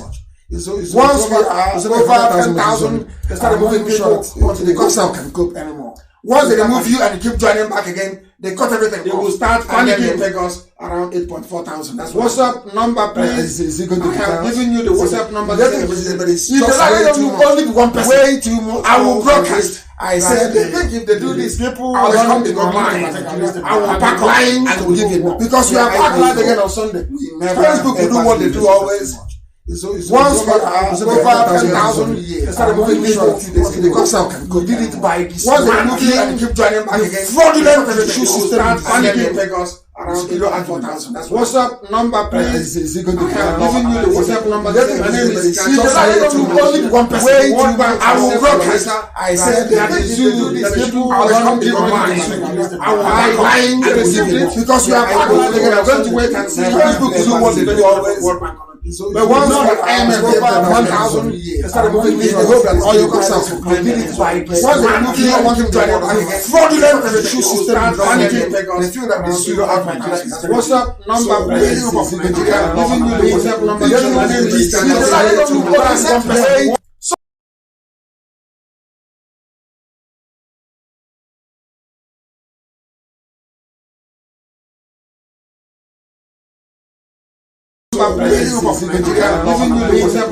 My name is Soviet Union broke up. The war did not come to an end. So too can the zoo. The zoo will break up and nothing will happen. This is How will you join the family? Just ask your next door neighbor and they will tell you where IPOB is meeting. Everybody should just. Chukuma is from Brazil. Our next action to achieve Biafra is to expose that the Nigerian government have been lying for nearly 4 years. It's very simple and neat. To people who don't know, they may not see it as something. That's all. Because no government can condone this level of fraud. It's very neat and simple. We let the war. That is why we must continue to bombard us or rock, bombard, and let the world know it's empty. Once the world assimilates it, it's over now for the zoo. Who's going to support Nigeria to be one after that? Nobody. Elohim has done it for us. The zoo has fallen. It is empty. Absolutely empty. Absolutely empty. From Brazil, who else is asking? Obasanjo killed. I can't understand what he means. Northern meeting is not coming up anymore since you changed the leadership. The North is coming up. I thought I've announced the leadership in the North. I thought I announced it. I've announced the leadership in the North. Haven't I? I have. This is for IPOB Hardcore, this session. This is where we interact. I thank all of you for joining this very evening. But we are continuing, trying as much as we can to be as interactive as we can be. I said, don't call. Hey, Miss UG. Black.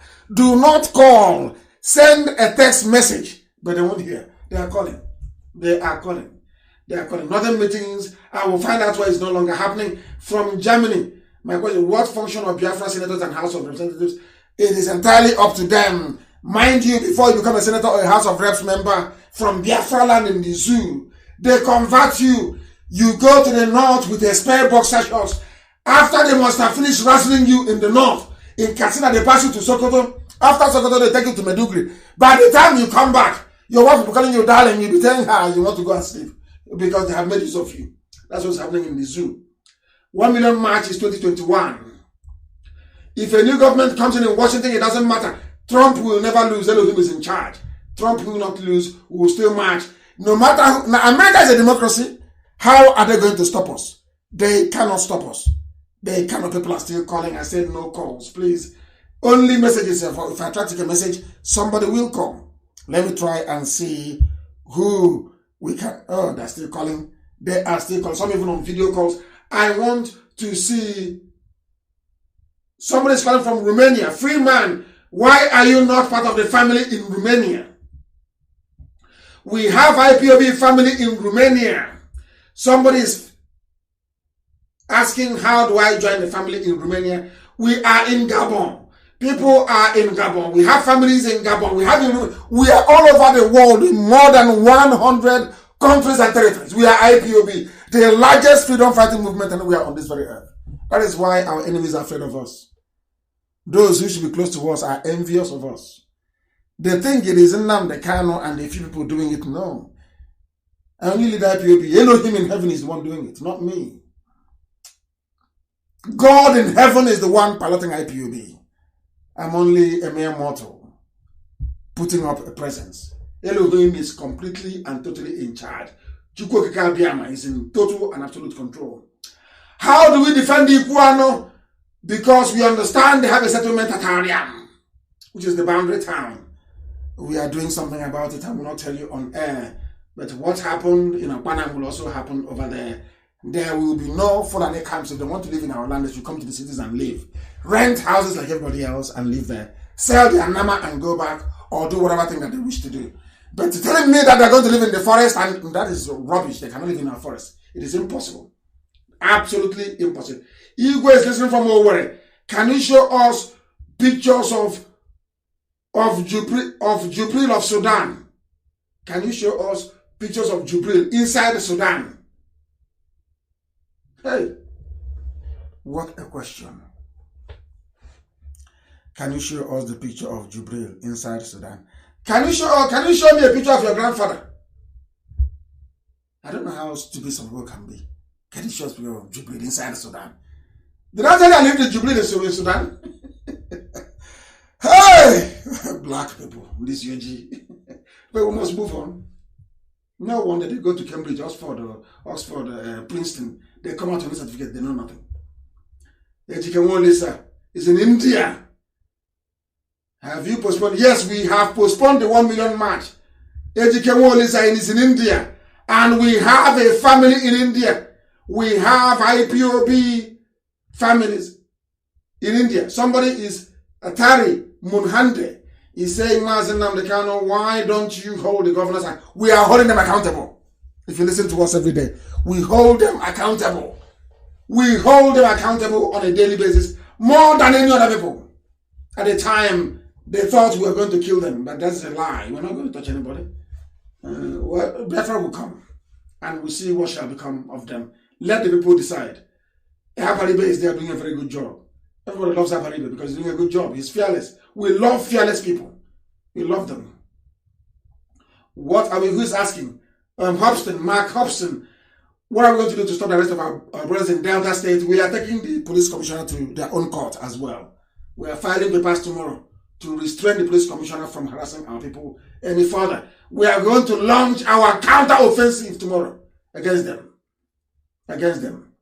Everybody, Chinedu, Victor, Jumbo, everybody responsible for the recruitment of Jubilee will go to jail, including Aisha Buhari. I've said it before. We will not stop until they go to jail. They want to pretend that they've not heard it, that's how they behave. We've not heard it. It's not possible. We have all the evidence. As soon as coronavirus is over, we tender the evidence before the world, and we know they will collapse. They are gone. They will collapse. Let us try and see what somebody called Professor is saying, Professor Franklin. I'm of the opinion that raw history should be taught in all Radio Biafra platforms. I agree with you as well. He said, why didn't you talk about police probing e-money? I didn't talk about police probing e-money because it is not a news, it is a distraction. They bring us all these stupid news. E-money, e-cash, M-cash, dollar, all this stupid news. To take your mind away from focusing your firepower on Asrock. They know that once they distract you, you can no longer bombard them. Where is Osibanjo? Bring out who is there to address us. That's all, and the zoo is gone.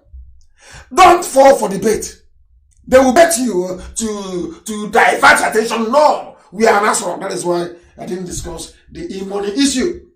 I didn't discuss it. No. People don't want me to read from the text.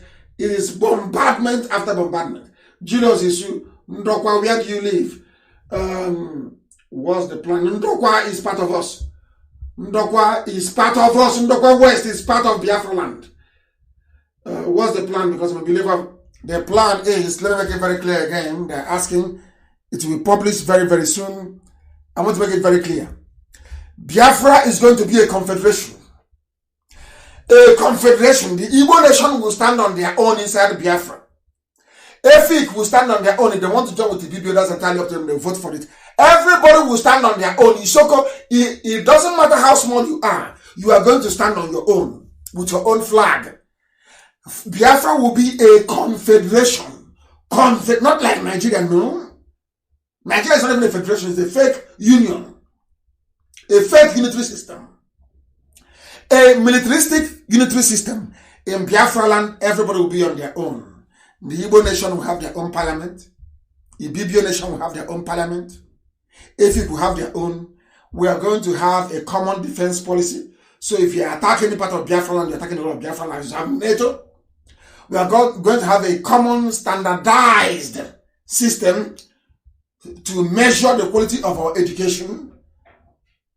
And we are going to have a common foreign policy, that's all.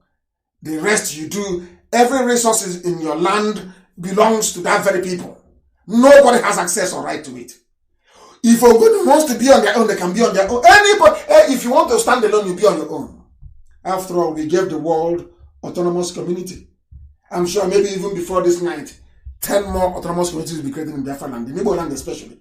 So being on our own is not a new thing to us. Everybody in Biafra land will be on their own. Oh, I don't want to hear all this nonsense about anybody dominating anybody. No, that's rubbish. Never. Everybody will be on their own with their own constitution to run their own in their own language. In Igbo, in the Biafra, in the Igbo parliament within Biafra, Igbo language will be the language of government. In Ibibio and Efik,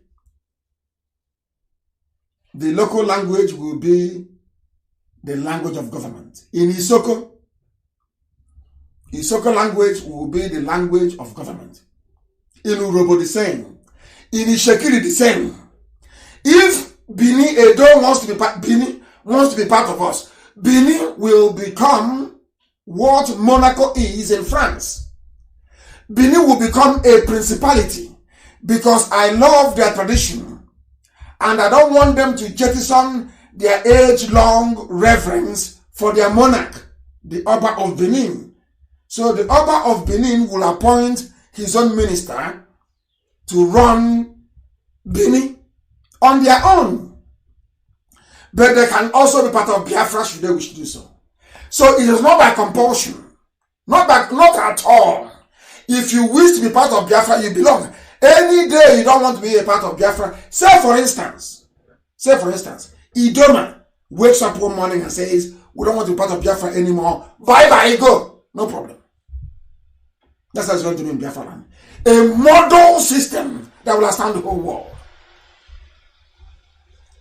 A model system that will astound the whole of humanity. That's exactly what we are going to do.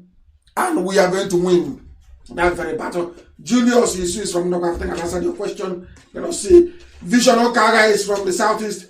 Biafrans, Igbos in Kogi are coming with us. Idoma and Igede, they are also coming with us, unless they don't want to come. But every Igbo speaking people, every Igbo people will be part of Biafra. If Anyama wants to have a separate parliament, I'm more than free to do so. But we are going. I want to see what else is here. What else is here? I want to see. Somebody's from Botswana. I don't know if you have a family in Botswana. You must start a family in Botswana. I think we have one in Botswana. You must join the family in Botswana. Who else is on the messages are too plentiful. You don't have a question. You are satisfied with my lectures. Thank you very much.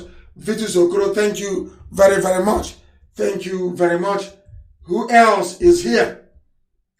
Somebody is saying my name is John Paul. Then what is your... I'm telling you how the provinces will be in Biafra land. In Biafra land, we are going to go by clan. Nationality by nationality. Clan by clan. No more division. No more. I repeat, everybody will be on their own. If Anang wants to be with the BBO, fine. If Anang wants to have their own separate parliament, also fine. After all, Liechtenstein is only a country of, is it 500,000 people? But they are a country. And we must respect the wishes of people. If Isoko will be free, of course. Urobo will be free. What I mean by free is that they will have their own parliament and their own government. That is exactly what we are going to do. Everybody will be free. Everybody will be free in Biafra land to pursue their dreams as they see fit. But what we're not going to have is all these stupid subdivisions we are going to have. Somebody will come and tell me, Arondizwok nation. Arondizwok is not a nation. Izwok is a clan in Biafra land. Not a nation. The nation is Igbo nation. Igbo is a nation. Then you have clans within, as they have in Scotland. Scotland is a nation, but they have clans in Scotland. Till tomorrow morning. Very important that we don't mix things up. Now somebody come and tell me, I'm from Ibeku nation. Ibeku is not a nation. I'm from Ibeku. It's not a nation. Ibeku is a clan. It's not a nation. So every nation will stand on their own. Every nation in Biafra land will stand on. Not somebody telling me the oil in Egbema belongs to Ejalam. No. No. The oil in Egbema will belong to Egbema people. The oil in Okwa belongs to Okwa people. So whatever you find under the land belongs to that very province you identify with. I believe that some of you writing or sending messages on WhatsApp, I will have to personally respond to each and every one of you. And once again, this very evening, I believe that we have set the zoo on fire. They think we're going to, oh, Igbo will dominate you. Igbo will dominate you. That is rubbish. We are going to have a system of government that will marvel the whole world. The whole world will be shocked. Everybody will be on their own. If Ikwere wants to be a part of Igbo, they will be. Ikwere wants to be on their own as a separate nation. Fine and good, let them be on their own as a separate nation. That is the whole idea. Freedom. Not just to talk about freedom. I mean freedom for every freedom to the grassroots. Freedom everywhere. That's what we're looking for. Not the zoo. Janjaweed everywhere. You have a police commissioner from Niger Republic in Asaba giving us grief in Asaba. From Niger. He's from Niger. Hafiz. From Niger Republic. They recruited him, brought him to Delta State to be disturbing us. No. If you're in Igbo land, you stay in Igbo land and serve them. Only if they pay you big money from outside. But I will be in Igbo land, in Biafra as a Biafra citizen. I will advise the government, because I won't be there to head any government. I will advise them. If we see an Ishekiri man or woman who is very brilliant, I will tell them to go and poach him or her. Pay them big money to come and grow the economy. And vice versa. That's how things work. So you've not seen the chairman of Nissan. He's from India. You've not heard that the chairman of Uber is from maybe Hungary or whatever. We go for the best. In Biafra land, we shall go for the best. Yes, I know. Chukuma, Regina and Keti is asking, if the Christians in the army are to resign, how will they feed their family? But I'm sure that when their families are killed, they will find the money to buy a coffin. If they come out of the army today, Biafra will come sooner than we expect, and then they can begin to get paid. And on that note, this very evening, I thank all of you for listening, for participating, each and every one of you. And I think maybe the program on Sunday will be led by the listenership. I will get a whole lot more lines, basically, that people can send in messages. You will lead our program on Sunday. I'll be back live again 7 p.m. on Sunday. And as always, and without hesitation, I proudly proclaim that Biafra is a religion. Here on Radio Biafra is where we worship, because Elohim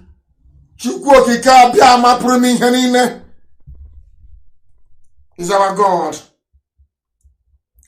And from me, from here, it is good evening.